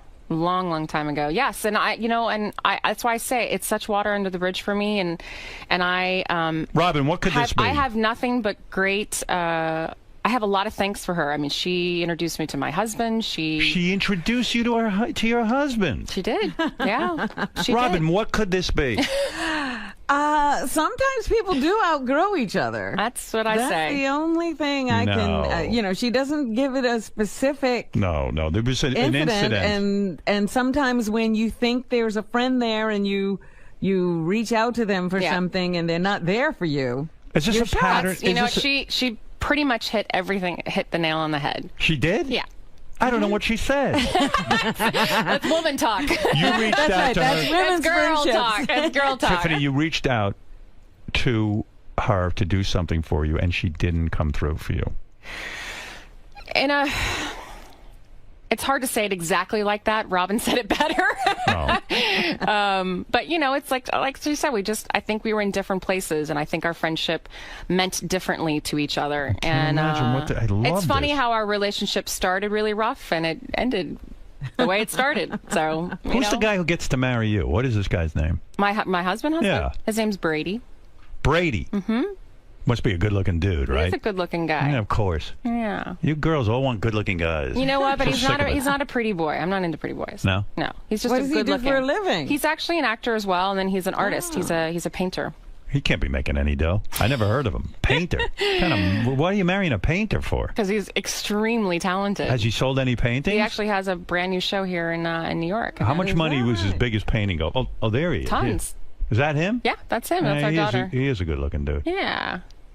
Your daughter's good-looking, too. You're all good-looking. Cute family. She's cute. So he paints these paintings and he makes money. He does. He does make money. And then he's an actor, too. He does a lot of commercials, and he's actually been on White Collar. He did an episode of White Collar. You bored with him yet, or are you happy with him? No, I'm not bored with him How long yet. are you married? 7 years this year. 7 years. Yeah. Does he ever paint a picture of Jenny and write "I hate Jenny" on it and give it to you as a gift? No, he wouldn't. He won't do that. I promise you, we don't even talk about it. I mean, it's been ages. Do you like the name Tiffany? Do you feel it's like a trendy sort of overview? Like, do you think your career would have gone further if it was different? Yes, I'm being serious. Like what? What do you think? Like, I don't know, Susan or Barbara. My mom said the other name, which is so funny, the other name that they were toying with was Tatiana, which is funny to me. Do you think I'm more of a Tatiana? You're not a Tatiana. I didn't think so either. No, but and what did you name your daughter? Harper. Harper. Harper Wren. I like that. Yeah. I'm okay That's with become that. really trendy now, too, though. Harper, too, yeah. Well, that's what happens. You dated 𝗦𝗵cie𝘄𝗿𝗱 at some point, didn't you? Brief. I mean, we were more friends than we really dated. Do you honestly. think he's gay? I do. I don't think he's gay, I'll tell you why I do. Why? Did you have sex with him? No, I did not. Of course. He's gay. Gotta be. No, but we were super, super young. Do you know how and many... that's why I say we really didn't date. We actually just kind of hung out and had fun, and we had other mutual friends, and we would go to wine country, and it was more just like big trips with a bunch of people. Listen to me. You know how many women... I've interviewed Ryan. I know him. And he tells me about, like he'll lay in bed with a woman and not have sex with her. I don't know any guy who does that. Honest to God, I don't. I don't care who you are. Yeah. Well, and you're, pardon the expression, you're a piece of ass. I mean, you're a very good-looking woman. Thank you. I mean, extremely attractive. You've got a body that doesn't quit. And you're telling me he would go to wine country with you? Well, but it wasn't just me. I don't care who's there. It was a group of people. And how many times did you go out with him? But like I said, it's weird. It's not really going out. Like, we were with a group of people. It wasn't like any intimate Did he kiss you? settings. No, I don't remember ever kissing him. But it was a date. I don't know if it was a date or a business meal. I don't know. No, he called you up and asked you to go with him, right? Yeah, he did. And didn't put any moves on you? No. And you probably would have been open to it at the time, right? He's a good-looking man. He's good looking. He's not really my type. But you might have kissed him. You might have explored. Maybe he could have gotten to second base, felt you up. Who knows? Who knows? Who knows? Well, listen. So long ago. I've accused him of perhaps having some sort of mixed sexuality, but he claims he's fully heterosexual. I think he is too, but you do. Yeah, I do. All right, okay. But I'll let him claim what he wants. He wants to claim himself. Let me see who else. You were engaged to a dude once, Ricardo or something, Richard Ruccolo. Who's he? An actor? An actor. Yeah. And you broke up with him. Yeah. And the reason you broke up with him is you were about to get married to the guy. Mm-hmm. And 𝗫_Michelle_Gellar, who plays Buffy the Vampire Slayer, stole all your wedding ideas from you. What? She had the same wedding planner as you. She stole all the ideas. Who said this? Was this written somewhere? Yes, I have it. Really? It's fact. I'm friends with Sarah. That's I not read true. the Globe. I read the Star. I know exactly what's going on. Because those are all true. I know Sarah. We're friends. No, that's you not are true. friends. Yeah, I'm actually very friendly with Sarah. What happened to her? Where is she now? She's got a new show. Oh, she does. And she's pregnant with her second kid. And what an incredible career. You have a show now called White Collar, and it's in its 4th season. I know. Isn't it crazy? That is great. Yeah. Wow, that is really great. Paying the mortgage. Yeah, you're not kidding. Mm-hmm. Well, listen, I mean, it's what is the show? I haven't seen it. It's a show about an FBI agent and a white-collar criminal, basically, and they kind of come hand in hand and start... You're the agent? No, actually, I'm married to the agent. I see. I play the good, nice, perfect wife. Are you almost nude in the show ever? No. It's a pretty tame show. Have you ever done nudity? Like half sort of nudity where you wear like the pasties and you're in the tub together? That's it? Yeah. Not comfortable in nudity? It's not that I'm not comfortable. I just... Would you ever have done Playboy? I've been asked a couple times. I've always said no. To me... I don't know. It's not for me right now. I'm not saying... I wouldn't say never because I think you're stupid to ever say never because then you can shoot yourself in the foot because if you do it 20 years from now, but... Not that anybody would want to see me 20 years from now in Playboy, but it's just it's not for me. You political at all? Yeah, I am political. Who are you going for, Obama or Romney? Well, I'm going for Obama because I think that's just. I mean, it's so funny. My mom is, my family is very Republican, so is my husband's side. So I'm the only Democrat in my family. And they argue with you, and you have to sit there and debate them. No, we just don't talk about it.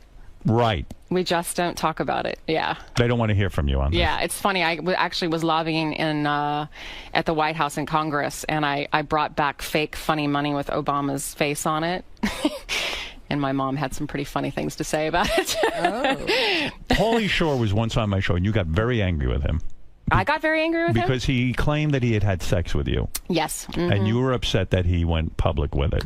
See, that was a long time ago, too, though. Paulie gets in everyone's pants, doesn't he? Does he? He does. Oh. Is he still getting in everyone's pants? I don't know about now. Yeah. But I mean, all the Playboy, not so much. yeah, the Playboy playmates. And everything. Is Paulie a great lover? I don't know. That's why I mean, he seems very charming. He's funny. We worked well together. Oh, had you a good didn't time. bang him. Oh, you were mad at him because he claimed he had sex with you, and he didn't. I thought he did. No. Why do people always claim they have sex with you? And why does Dustin Diamond go around? Maybe it's trying to, like, I don't know. Did he kiss you? I think we did on the movie. I see. But he never had sex with you. And I had to do, like, a sexy dance for him in the movie. I see. What movie was that? It was called Son-in-Law. Oh, I love that movie. Yeah. I actually like that movie. It was a good movie. I thought it was good. It was a good, like, Pauly Shore movie. I see. He didn't have so many great ones after that. No. So how far did Pauly get with you? I'm telling you, the movie. That he was got it. like a little dance. Right. He didn't get where Brian Austin Green got.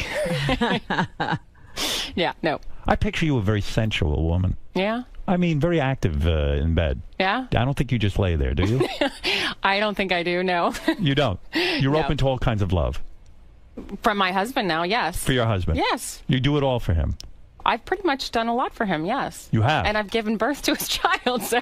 Will you have another one? Yeah, we'll have another one before I get too old. Would you ever bring another woman into the bed? No. Have you ever tried that? No. You've never had a threesome? No. But you've been with other women? I've had to kiss another woman and have, you know, a scene with another woman on But you've screen. never done that in your private life? Mm-mm. Not into women? I think they're beautiful. Me too. And there's lots of pretty things about women, but I can't imagine living with them and having a relationship with one, having sex with one.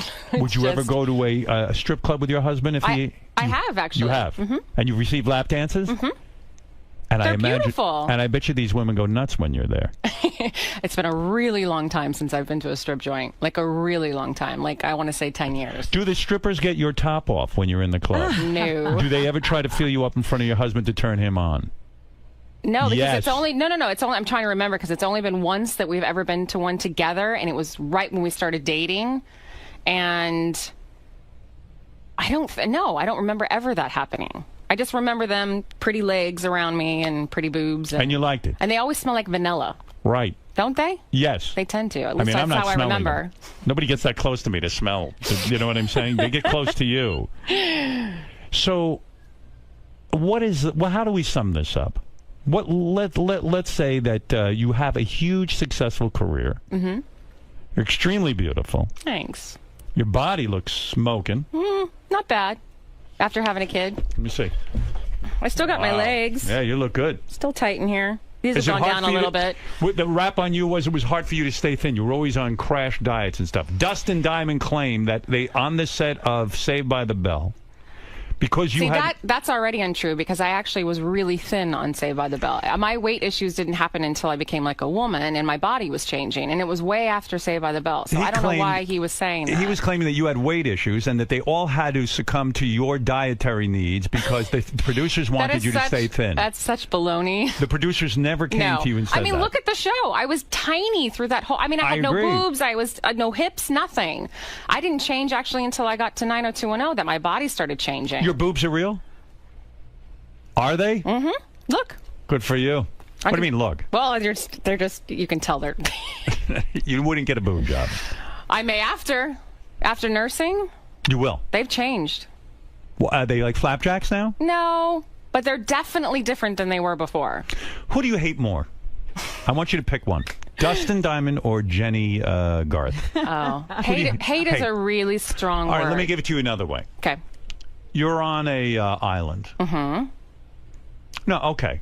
They both go for a swim and they're both drowning. Wow. You can throw a rope in and save one of them. Yep. Who do you save? Do you save Jenny? Yep, I saved Jenny. You save Jenny? Yep. Even though she disrespected you? I save her because she's a mother. Go ahead. And she actually, and like I said, introduced me to my husband, and I have a lot to be thankful for. But if you save Dustin, you can continue the human race. You can have a baby with him. Yeah, that's exactly what I'd like to do. You'd rather end the human race? Right. Wow, that wasn't a hard game at all. I have to tell you. It was a no-brainer, as they say. Yeah, sorry. Wow. So when you say there was a weight issue, Yeah, I mean, it wasn't. I mean, it was just me being a woman, and you know. Did you start starving yourself? I never starved myself. First of all, I never believed in that. How do you stay in shape now? What do I you work do? out. I have a trainer. I work out. I do yoga. I run. I run around with a 2-year-old. You remember how that is? Have you been approached to do Dancing with the Stars? A lot. Will you do it? As of now, no. You don't need it. Well, I'm an actor, and I feel like there's not a lot of actors on that show, working actors. I consider myself a working actor. If you go on that show, it's kind of like a last-ditch effort to sort of... Well, I think it's for people who are wanting to reinvent themselves in a different way, which I think it's a great idea. Right. And it's also people who are kind of in that world. But you would win because you are a good dancer. You took dance lessons. I think I would have a good shot. I don't know if I'd win, but I think I'd have a good shot. I mean, ballroom dancing is very, very different, and I have never been trained in ballroom dancing. Let's make it a little bit harder. Okay. You're on an island. Are we dealing with the same people? Okay. No. Okay. Jenny Garth and Tori Spelling are drowning. You can only save one. I'll say Tori because she has one more kid. So whoever has more kids wins. Yep. Wow. That's the only way I'm going. I don't know. Don't you think once you save her, the conversation would be more vapid with her than... So in other words, if you were on an island with Tori Spelling... I have no problem with Tori. Like I said, our kids go to the same school. So if you were on an island with Tori Spelling, Jenny Garth, and Octomom would be saved. Wow. Because she has 16 or some number 14. like that. I think... 14. Well, thank you, Rob. 14. I think I'd still save Tori. Sorry. You would? Yeah. Even over Octomom? Yeah. Yeah, I agree with that. Yeah. Yeah. Tori Spelling. I mean, is she really taking care of her kids, or the state is? Who knows? Yeah. But they say porn got her off welfare. That's right. Well, then there you go. Don't you think Tori Spelling is the oddest of all in the sense that her father, Aaron Spelling, was a very wealthy guy. And a nice man. And a nice man. Really nice man. And she seems to have alienated both parents and rejected all of their money and everything else. I don't know if that's really the true story. And I'm not saying I claim to know the true story, but I don't know if that's fully the true story because Tori's doing just fine. But if Aaron Spelling was your father, wouldn't you just kiss his ass all over the place and get in his will and get billions of dollars? I don't think she thought of it that way, her or Randy. That's all I think of. Well, but I think in her mind, she just wanted a career. She really wanted to be an actress. And didn't her father give her that career? Yeah, I mean, I think he helped. I mean, Tori was actually on Saved by the Bell. She had a little stint on Saved by the Bell. Are her implants too big? Tell the truth. I don't know. Honestly, I haven't looked at her boobs. That's a yes. No.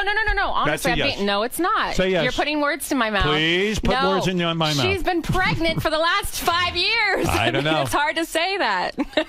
Let's go to a couple of questions. My boobs were too big when I was pregnant. I mean, they're huge when you're nursing. Tiffany Thiessen is in, we don't say Tiffany Amber Thiessen anymore. You can. It's fine. Tiffany Amber Thiessen is in White Collar. You should tune in and check her out. She will be almost nude. Yeah, right. And often at strip clubs. Yes. Getting dances with girls' legs wrapped around her. Greg, go ahead. You're on the air in Pittsburgh. Hey, Howard. First off, I just want to say, Tiffany, I was a huge fan of yours back in the Saved by the Bell days. Oh, thank you. You're welcome. And I just wanted to ask you, did Mr. Belding ever try to hit on you? No, he didn't, thankfully. It's too old, Mr. Belding. Right? No, he never did. Let's go to Marianne from Brooklyn. Howard, I love you. You were replayed on Letterman Friday. Hi, Tiffany. You sound just like Maria Menounos. Are you related to her? I am not related to her, but she's my neighbor. She lives right down the street. Oh, you and I have the same exact twang, the Noah, the laughing. Everything about you two is exactly wow. Really? Well, I'll take her body. Sure, any day. Pull the tape. She's doing all right, so we heard you. You're giving me a headache with that voice. Let's go to Kid Mo in Wakefield. Boy, it must be fun living in Hollywood, like with Maria Menounos down the street. Yeah. And this. Do you have other famous neighbors? Well, Tori used to live right next to her, which was right down the street from myself. There's lots of people. Is Maria Menounos wrong to be carrying on with this Derek Huff, who was her dance partner on Dancing with the Stars? She does have a live-in boyfriend. Mm-hmm. They've been together for a long time. But it's got to be humiliating to him that she is being photographed with this guy. I don't think so. I mean, it's no different than me being photographed with my husband on the show. Yeah, but what if a guy was in the newspaper spanking you with a paddle on the beach and you're frolicking in the water with him? That would be humiliating. I didn't see that. Oh, all right. So go ahead. Make a statement to Maria Menounos right now, Tiffany, about what you think. That's her relationship, and her relationship seems quite fine. So whatever is working for them works for them. Go ahead, Kid Mo, quickly. How you doing, Howard? Tiffany, you're beautiful. I bet your vagina is perfect looking. Well, I would think so, too. Is it perfect looking? Well, I did have a C-section, so... Did you do that? Why did you do that? No, actually, I tried. I did 30 hours of natural labor, and I couldn't. The umbilical cord was wrapped around her neck, so I had to have a Do you have a C-section. scar there now? Like just above, very small. You Very don't see small, it. thank God. Yeah. All right, Kid Mo, Why, go you don't ahead. like scars? Well, of course not. Not on you. On me, it wouldn't make a difference. Pauly Shore and Dustin Diamond are on the island. and they're both drowning. Who do you let them both die, or do you go and save one? You can save one. Oh, wow. Who would you save? Wow, that's a good one. Okay. That's hard. Save one. You got Paulie, goes around claiming he banged you, and then you got Dustin, who makes all kinds of false accusations about you and your co-stars. Wow. That's hard.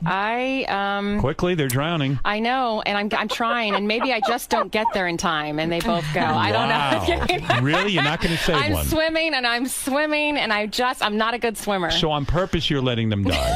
And you're stuck on this island for the rest of your life by yourself, right? What's wrong with that? Oh, wow. You'd rather, like, talk to a coconut than talk to Paulie Well, Shore. I'm sure there's lots of really great animals, right? And I would birds think maybe and you'd things save like that. Paulie, no? Really? Was he a pain in the ass to work with? No, on he that was one? actually quite lovely. It's just you're pissed now. No, because I'm not. So you're going to save Paulie over Dustin? Probably. Wow. Probably. I could see that. But I don't have a relationship with either one of them, so it's like I don't really... You don't care. Let them both die. Who cares? I'm not going to complain. Pretty fucked up. What? That's pretty fucked up. Oh, well. Oh, wow. Well, do you have a Glad question? you weren't one of the choices. What about that, Kid Mo? Do you have a question?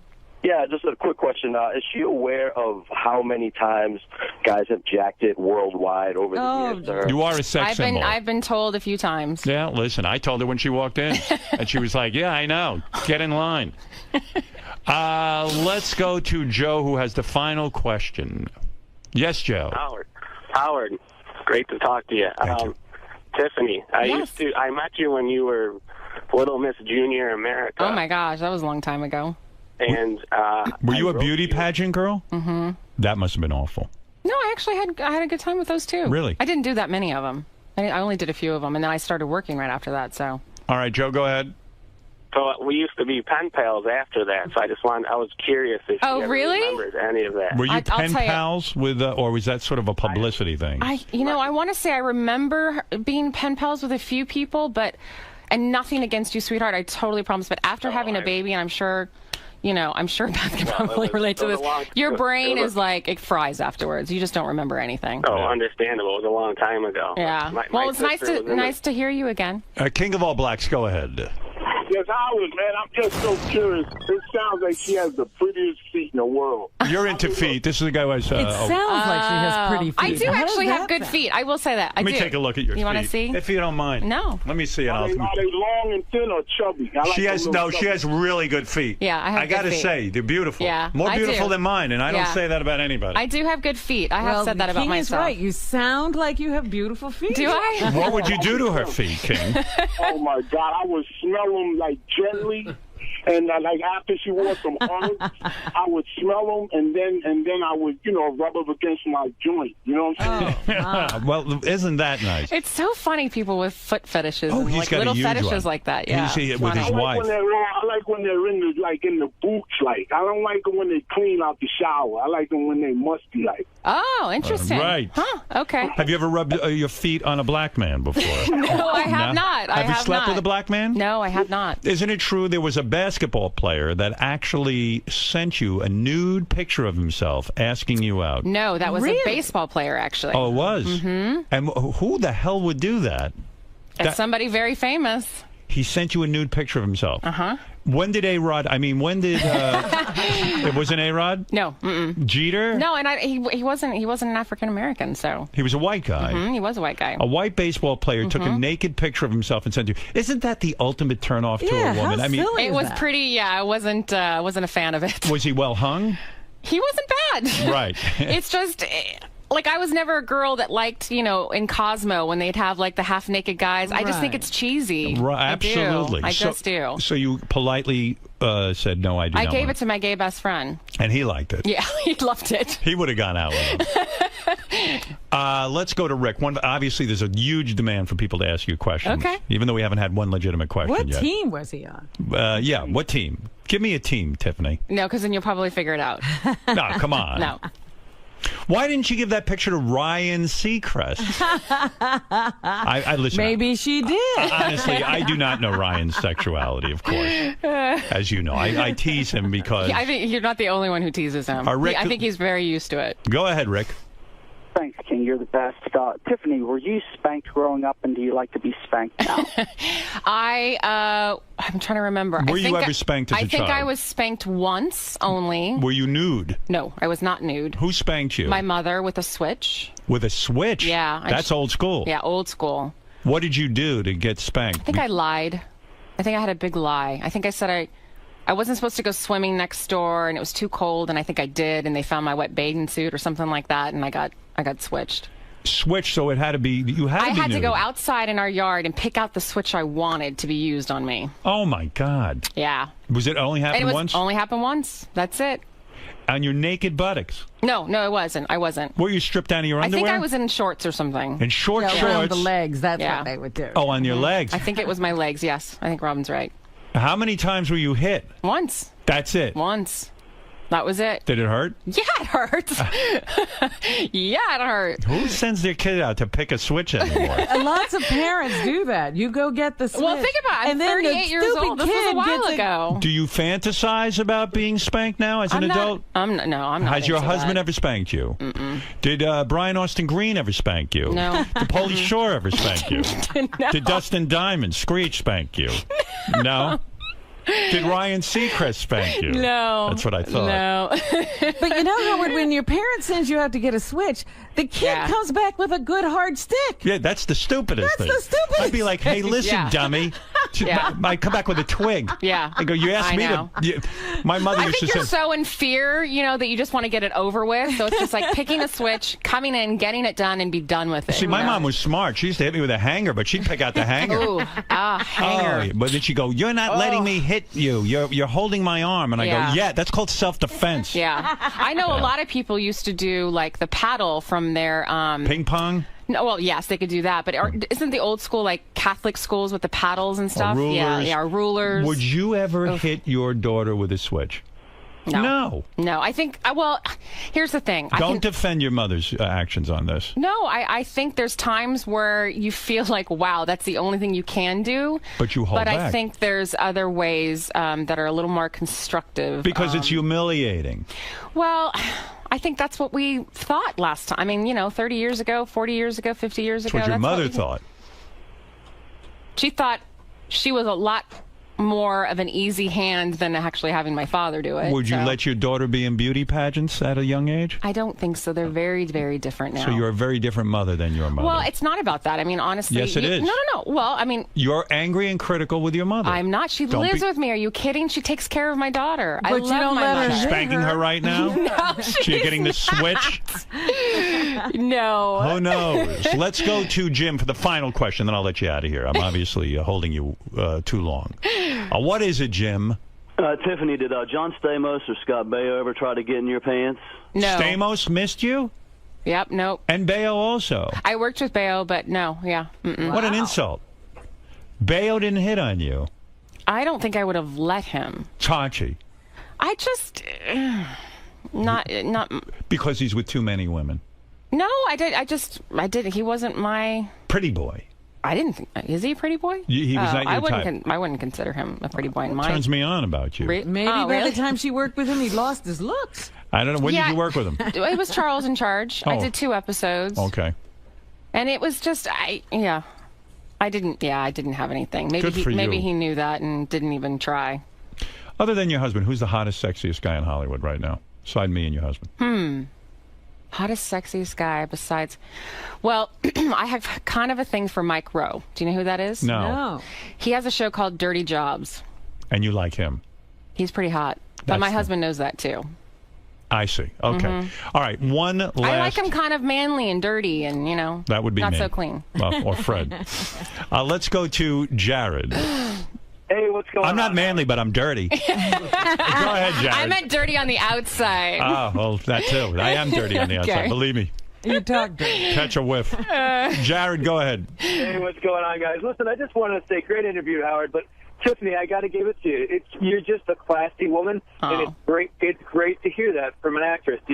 You abstain from the stuff you don't want to talk about. You have great things to say about everybody. Just a classy woman. Not about Jenny Garth. She didn't have any great things to say. That's not true. I said nice things about her. The right way, you know? I did. I said I actually have a lot of, like I said, I have a lot of thanks for her for what she's given me, and that's my husband. So George, go ahead. Last statement. Go ahead. Hey, Howard, yeah, she's a total slut, and I got proof. And we both went to middle school together at in Long Beach, 𝗛𝗿𝗄 Middle School, and she was such a slut back then. That's lovely. Yeah, okay, dude. What a way to end the interview. Yeah, I was at 6th grade. I was a slut. Okay, 5th grade. Is your name Dustin Diamond, George? For real? She went to '𝗛𝗿𝗄 Middle School. I did go to 𝗛𝗛𝗿𝗍. You're absolutely right with that. I'm not going to believe him. Of course, please. In 5th grade. I wish you were a slut. I'd like to hear about it. My lord. I didn't have my first boyfriend until after that, so. Well, anyway, you are delightful. Thanks. And beautiful. Thank you. And we actually have mutual friends. Who's our mutual friend? Josh and Kristen Takeman. Oh, I didn't know you were friends with them. I am. Oh, you can do better than that. You can be friends with me. No, I love Josh and Kristen. Yeah. Wow, how did you meet them? I've known Josh actually for quite some time. Boy, he gets around, huh? Yeah. Yeah. Well, listen, see Tiffany Thiessen in White Collar. Thanks, Howard. And did you know I took Josh's wife and did her pregnancy photos? No, I didn't know that. That's right. Oh, look at you. That's right. Hmm. I'm a master photographer. I did know that, though. I didn't know you took those. Yeah, I did. Maybe Anyway, I'll call you up when I'm pregnant next time. I'll show them to you. Did you see them? I haven't seen them. They're hiding them. Let's see. And believe me, you'll take your clothes off and I'll photograph you. Okay. I'm sure my husband will be okay with that. Oh, tell him to lighten up. I'm a professional. Well, thank you for coming. Thanks for having me. We'll be back right after these words. Tiffany. Yes. May I talk to you about the interview? Of course you can. So you survived. I mean, he really ran you through the gamut He there for a while. did. He did. Well, you know, there's a lot of rumors and a lot of people talking stuff, so I guess there was a lot of questions to ask. He's attempting to put words in your mouth. He's trying Doesn't to he bait always you. do that to everybody, though? Absolutely. I was going to mention that to you because you had mentioned to me on your way in that you were anticipating this interview. You've always wanted to meet him. Yes. How did his interviewing skills and style measure up to what you thought about him prior to this? Pretty much everything that I mean, you know, I kind of knew what I was getting myself into a little bit. Right. But he was, I thought he was very nice. I mean, I don't think he was, I don't think he crossed any terrible lines with me, which is nice. A lot of times he has someone in and he eventually gets that secret or unknown information out of really? them. How did you avoid giving up any more about Jenny Well, Garth? I mean, when it comes to those kind of things, it's just, like I said, it's water under the bridge and it's between the two of us and, you know, and that's that. Distract him with your feet and go from there. You're exactly right. All right. Nice meeting you. Thanks. Nice meeting you too. All right.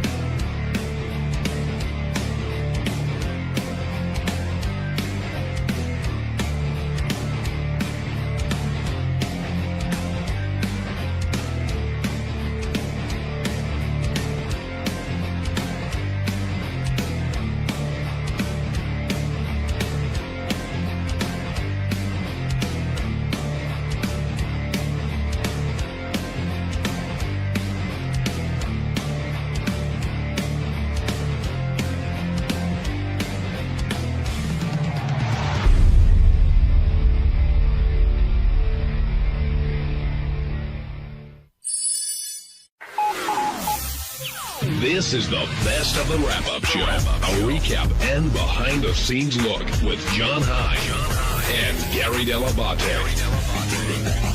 The best of the wrap-up show begins now. Hey, it's Gary 𝗛𝗏𝗏. On Monday's wrap-up show, we talked about death. Everybody's going to die at some point. And I talked about whether I should have Baba Booey put on my tombstone. And that led to all of us talking about death. Ronnie had some funny thoughts, but the most interesting thing was JD is very afraid of death, which I get, but he's so afraid he doesn't want to talk about it. Here's how it went.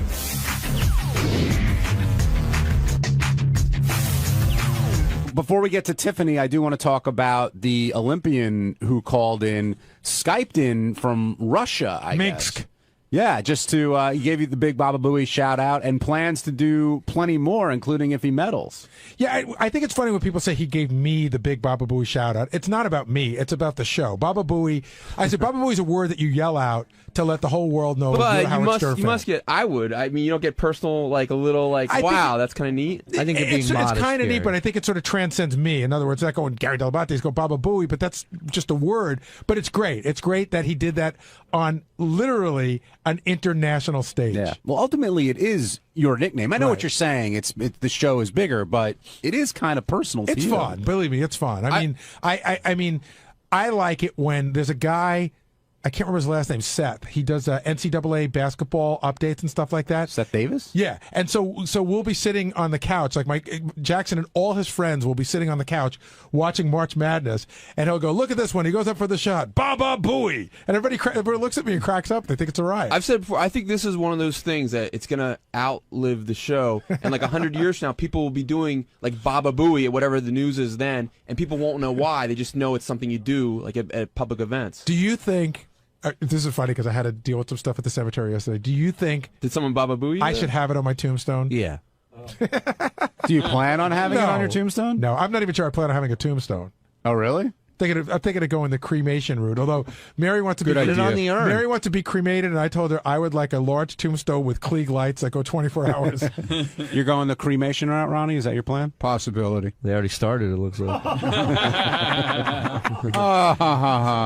You're a scream, man. Have you thought about Is that from comic school you learned that? Huh? Comic school. Have you given any thought to Went that? to comic school, you asshole? Huh? That's the school that Sal went to, right? Yeah. Ronnie, Yeah. seriously, have you given any thought to that? What? Like, Yeah. And? I don't know, man. Why do you have to have people come and cry at your gravestone? Just burn up and say goodbye, and that's it. Well, people want to fondly remember you and think back to times they had. Yeah, okay. I'm going to get buried under a stage at a strip club. And then I'll come and see you. They're going to have a glass floor, you know. So I'll be laying there in my box like this, Ronnie, looking up. Good news. I'm not going to Pine Lawn. I am going to Rick's. I'll see if that's where you are. Everyone's excited to visit Ronnie, you know. Ronnie's been practicing for that service for years. Like Mel Brooks. No, not Mel Brooks. Mel Blanc. Like his tombstone says, "That's all, folks." Like, should I put Baba Booey on my tombstone? People ask me if I'm going to put Jump the Shark on mine. Honestly, he jumped the shark on his finally jumped the shark. You know, Ronnie's will be the only tombstone that says, "Let's fuck some whores on it." Ronnie, who is that? Hey, Ronnie, I know you've said before that you're scared of like some aspects of getting older and stuff. Are you? What? When did I say that? Well, you said You you mentioned said that like you said you're scared of like Stephanie leaving you and things like that. Oh yeah, well yeah, that's a whole different situation. It's not. Okay, but I'm just like, are you the type of person? Do you dwell on death a lot? No, not at all. Does it scare you? Do you get depressed about it? I get depressed when I see nice people that don't deserve to be sick like that. And but like, what about your personal self? Well, my personal self, I don't really give a shit. I'll worry about it at the time when it happens. But he's too busy living. Ronnie, yeah. I'm gonna use this opportunity to call you out. Good. We spoke on the air some months ago. Oh, stop it now. My doctor got on me on Thursday with that shit. You told me Yeah, you I'm were doing it. I'm doing it now. A colonoscopy. When are I'm you doing doing it? When? Yeah, I got to call the guy. I know, but that's what you said 4 months ago. No. The guy gave me a number to call. Why do you keep putting it off? I didn't put it off. I just never did it. Oh, clearly. Oh, I didn't put it off. I see the difference. I put just it that didn't do way. it. No, but I know what you mean, Benji. A lot of people have a tough time thinking about mortality and even having these conversations about a tombstone or whatever else, where other people don't really have you a know problem who has with the it. worst time with it? Who cannot discuss it at all? JD. Really? Oh yeah. You bring him in here, ask him about that. He completely shuts down. I didn't know that. Yeah. Wait. Is that typical? Well, that's why I'm a not reporter, atypical of most conversations with him? Like, what's that? Yeah, where are the conversations where he flourishes? That man walking. Here he is. What's wrong with your eye? What happened to my eye? Yeah, what's going on with your eye? I blew a blood vessel. Doing what? I don't know. I don't know how it happened. Shit? I don't know how it happened. But I went to the eye doctor Writing poetry? Saturday, and I just wanted to make sure that's all it was, and that's what it is. When I asked Ronnie about his eye, there were a couple possibilities of how he popped it. One was taking a dump, and in his words, maybe pumping my girlfriend, as he said. oh, When did you notice that? There's a lovely image. Friday morning, when I woke up. And it was a swelling worse then? It's not swollen. It's just blown. The vessel red. is blown out.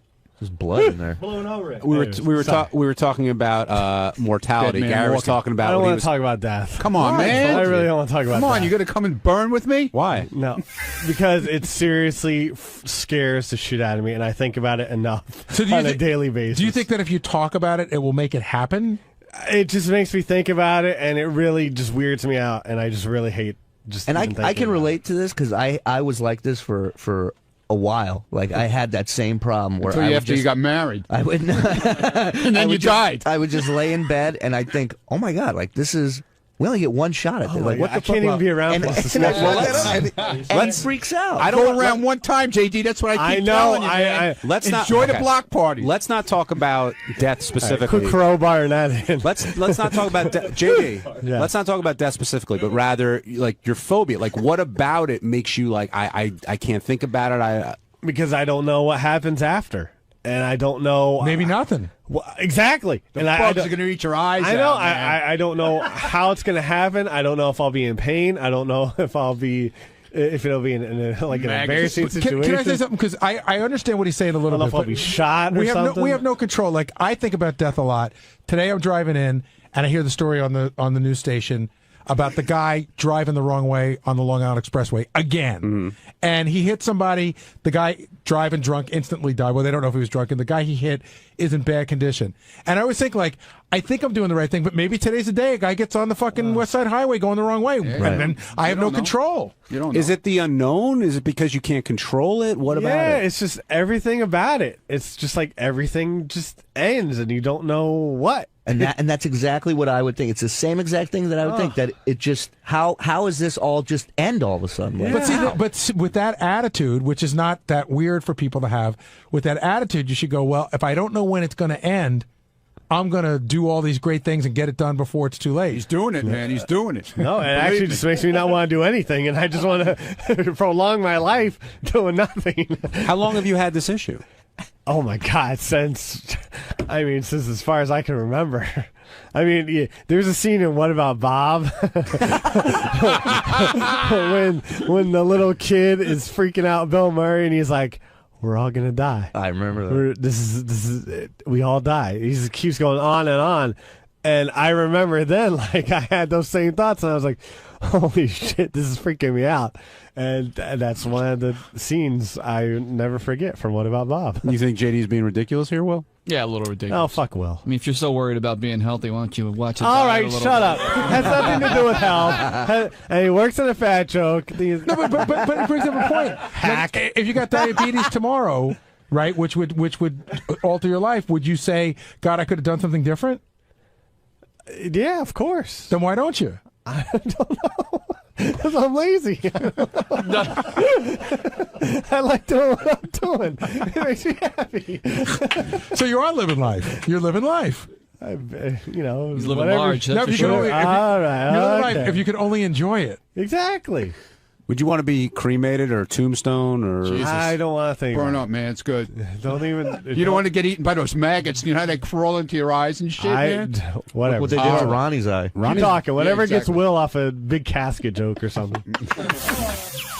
On Tuesday's wrap-up show, we're going to talk about me, Sal, JD, and this hot chick, Kelsey, who came in with these big tits. And after she came out of the studio, there was a little bit of turmoil in the control room with Scott Pace and Sal. Sal was like infatuated with her boobs. The Pace was pissed off because he didn't get to touch her boobs. There was all kinds of shit going down in there, but you should tune in to the wrap-up show and find out what really happened after she came out of the studio.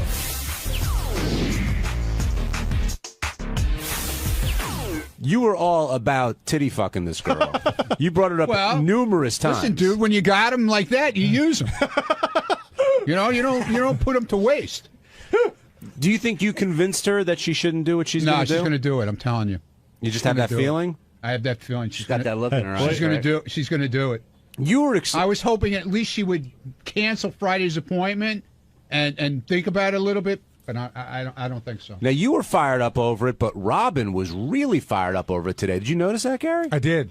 I did. I don't understand why Kelsey came here, because she appeared to want our opinion. Right. And then she didn't want our opinion, and I don't think she came here just to show us her tits. See, maybe she came here thinking, you know what, I'm pretty sure I want to do this, so I'll just go, and I'm sure they're going to give me the affirmation I'm looking for. She did say she thought Howard would say to get the boob job. You were in love today, JD. Oh, yeah. It was painfully obvious. Well, she's a cute girl, and the tits just put her way over the top. You know how I knew he was in love is at one point she got up and she went to take her headphones out, and this guy springs into action to help her with that. I've never seen him jump to help anybody. Anything to catch a glimpse of him, as close as I could. They were throwing, maybe touch him again. They were throwing money at her in the Howard TV studio. Afterwards, they were seeing if she could do jumping jacks with her breasts, either staying in or falling out, and they were all throwing in $5. Ronnie threw in, Scott DePace. She walked away with a wad of money. What was going on in that? Wait a second. Why didn't anyone come get me for that? Yeah, what was going on in that? There's a lot going on at Howard TV. Let's start with this. So Assholes. I get an IM about first of all, DePace goes over he sends me an IM and he goes, tell her to take her hands off her boobs, right? But then he gets on and he goes, when Howard said JD could go in, because I said, hey, there's some guys who want to test the firmness, and Howard goes like, who? And I said, DePace, Phelan, and Greg. And also JD. And he goes, tell JD to come in here. So I hear on my speaker, what the fuck? She chose JD. Well, no, she said no to DePace. Will told me to go in. I wasn't going to touch her boobs, but I was going to give a little insight on the deal. Several times, DePace over the Squawk Box was like, this is bullshit, what the fuck? And then I get an IM from Doug. DePace is in here cursing up a storm, and he can't get in. Why was he so upset? Because I think it was his idea, and he's like, it's my idea, I don't even get to feel the titties. So he was upset. Hey, thanks, Scott. JD, you were thrilled being chosen, of course. Are you kidding me? But it sounds like there was like a stripper party going on in the Howard TV. No, it wasn't really a stripper party. So what was happening? I walked in on the tail end of it, and they were throwing money. They were betting $5, but nobody bet except me and DePace that when she did jumping jacks, her tits would fall out. She still had her bikini top. Right. So she was doing. And I said, I bet him yes they would, and he said no they wouldn't. So she was doing jumping jacks in the Howard TV control room. Yeah. Oh, well, God damn it! Is there footage of this? Hold on. So here's what I saw. I go to the bathroom. I see the Howard TV camera in there, and I see Sal. And Sal seems to be putting on some sort of a show. Of course. Come out of the bathroom. Whatever I see, it's given, as your kid used to say, the uh-oh factor is going off. So I go to Sal. I go put my hand up and I give him like snap my fingers to the waiter. Come here. So Sal comes out. I go, let's shut this down. And he goes, okay. He comes to my office about 10 minutes later. He goes, thank you so much. And I go, why? He goes, I don't know. I could have gone. I felt like I could be out of control. You did the right thing shutting that down. It was the weirdest thing. What was he doing? I don't know exactly. I just didn't. He was showing her how to do jumping jacks. But he was like out of his mind when he was doing it. He almost broke his hand. And I witnessed Gary with the hand wave to Sal. It was almost like a dad telling his kid, get out of that situation. And it's about to get bad. I had no idea what was going on, but it just didn't look right. And Sal needed you to shut him down. He was so happy. Scott DePace, we hear that you were quite upset that you weren't chosen to test firmness What today. are you talking about? You want to smell my hands? Gary said you were cursing up a storm in the control room. Not cursing up a storm, but you were like, what the fuck? Who doesn't like to feel a nice pair of tits? I mean, and it was sort of your idea. Yeah, well, we've always done it for years, and I felt a lot of tits through my ears. Well, she chose JD though. I mean, you can't get mad at anybody else because JD's non-threatening. Me, You're a threat. Yeah, no, please get the fuck out of here. He's from Pennsylvania originally, or Delaware, whatever. She didn't really choose JD. Sure, you're real threatening.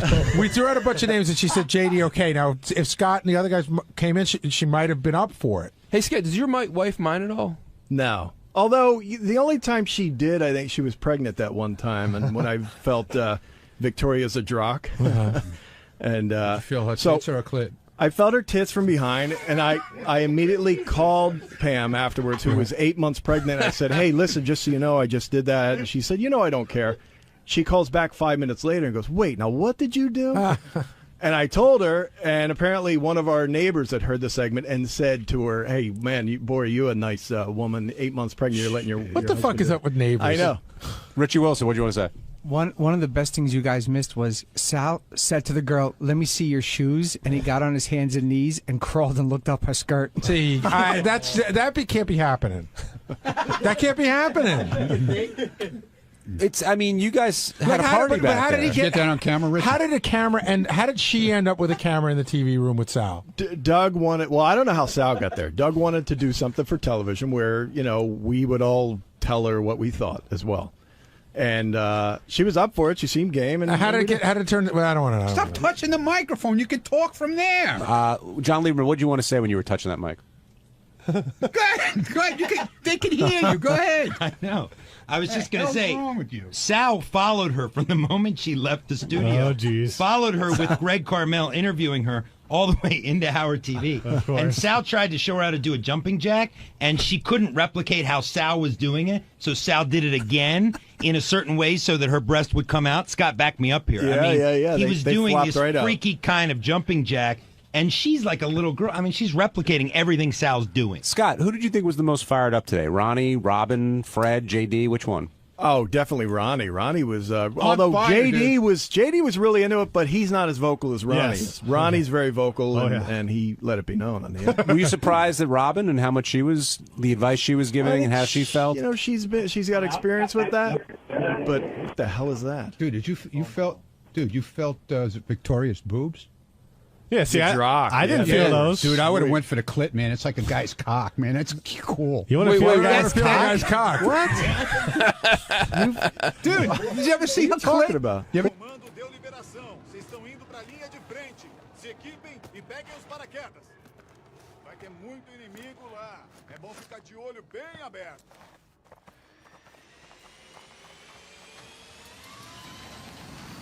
Vamos acabar com isso.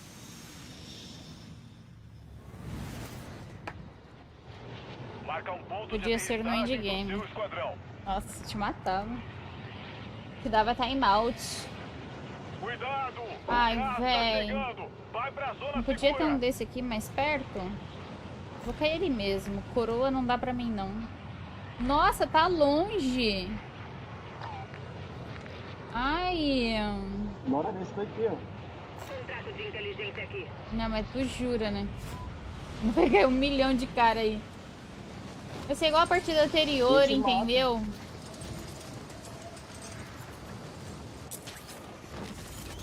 Ah, cacete. Bora, já peguei. Não vem na porrada, não. O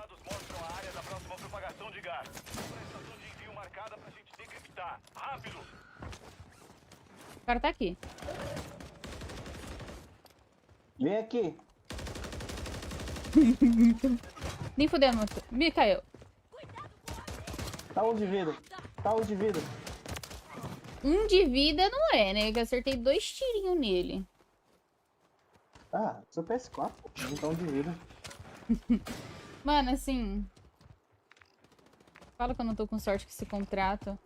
Oi, a base? A base também não tá ruim não, hein? Você quebrou vidro? Não. Tem cara aqui, eu só tô de pistola. 2 vale do lado na mesma loja.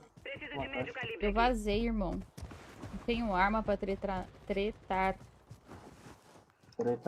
Tem mais cara aqui. Ai, socorro. Me dá uma arma, jogo. Arma. Ó, tem uma botinha aqui. Aqui, ó.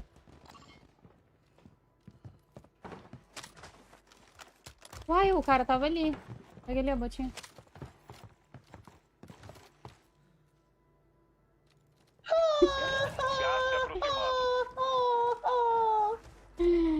Ai. Eu sou trouxa. Entra, Matheus, carregar a Bárbara. Nossa, olha lá. Ah, vou ficar. Como é que sobe aqui? Ah, você já subiu. Pô, tinha o cara... Lá. Nossa, mãe. O esquadrão inteiro tá na zona segura. Eu não fui. Ai! Eu achei que eu tava de smoke. Micael, me ajuda.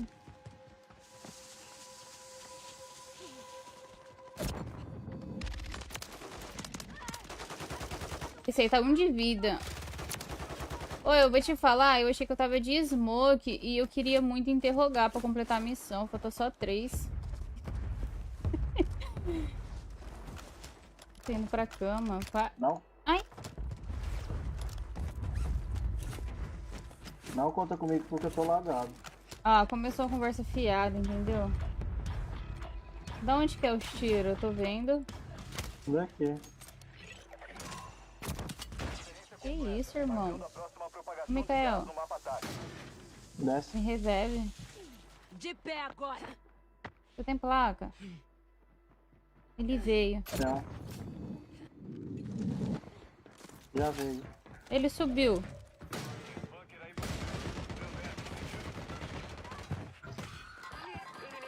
Marquei tempo real. Tá do lado de fora, né? Passando placa. Caiu. Desceu. Que isso, irmão? Tá com uma visão muito boa. Vem pra cá, vem pra cá, vem pra cá. Aqui embaixo. Entrei.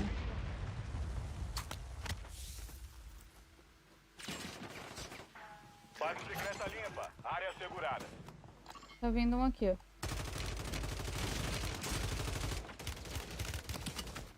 Tem um placa a mais. Nem você. Nossa, o que é um peito pra quem tá cagado, né?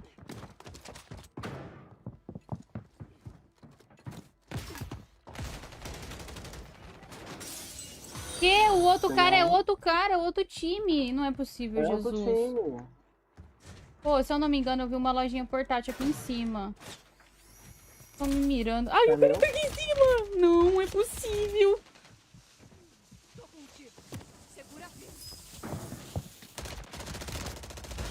Você podia fazer a minha de ficar... Ah, claro. Eu não fiz nem a minha. Eu nem cheguei nela ainda. Tem que jogar o saque chatão pra caralho. Pinha, muito obrigada por seguir. O 𝗦𝗫8 tá falando, porém eu não moço, sabe? Depois de ontem eu tô de boa, assim, sabe? De chat de voz. Ai, velho. Pena que eu vi que o cara tava deitado em cima muito tarde. Ah, tu meteu o 𝗪𝗻𝗋s? Pegou o cartão? Meti o 𝗪𝗻𝗋s. Não, seu cartão sumiu. Que sumiu? Tava no meu corpício. Que tristeza, hein?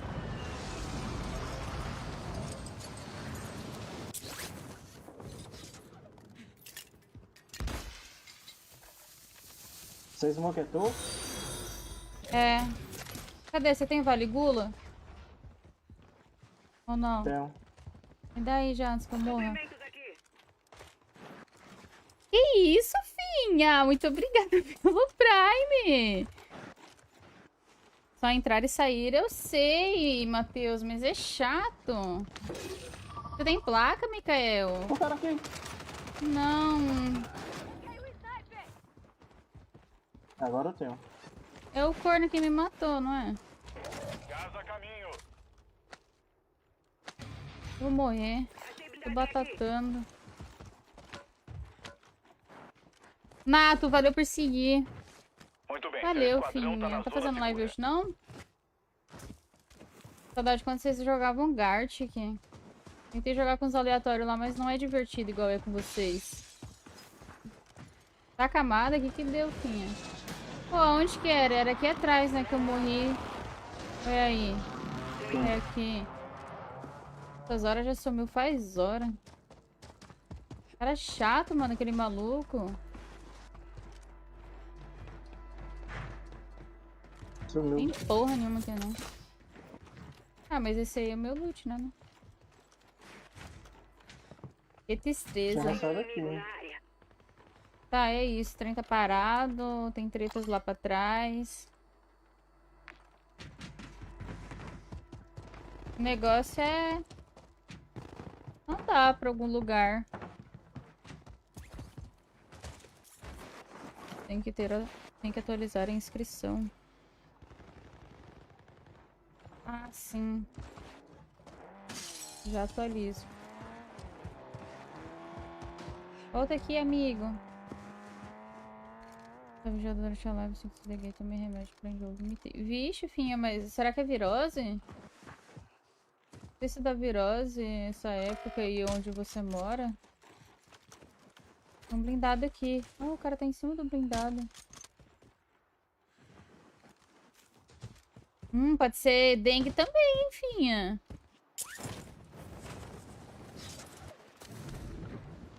Pode ser dengue também, mulher. Teve uma época que aqui em casa todo mundo ficou ruim também. Só que, tipo, a gente tinha ido jantar fora, só que meu marido não foi.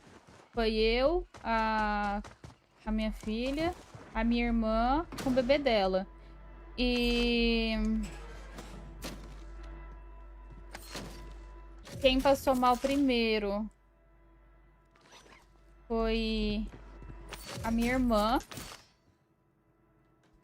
Depois a Clara. E daí eu passei mal. E o Lucas... no mesmo dia que eu passei mal, o Lucas passou mal. Tipo, o Lucas não foi onde a gente foi comer. Então a gente descartou que foi a comida. E o meu sobrinho também não passou mal. Então não foi... realmente não foi a comida. Dá o carro voltando. Enfim, daí eu tava achando que era dengue. Mas não era. Era alguma virose mesmo, intoxicação. Ai, velho, eu não podia ter errado esse tiro. Tá um embaixo e outro em cima. Não, os dois estão em cima. Não, ele tá... mas ele subiu agora, pô.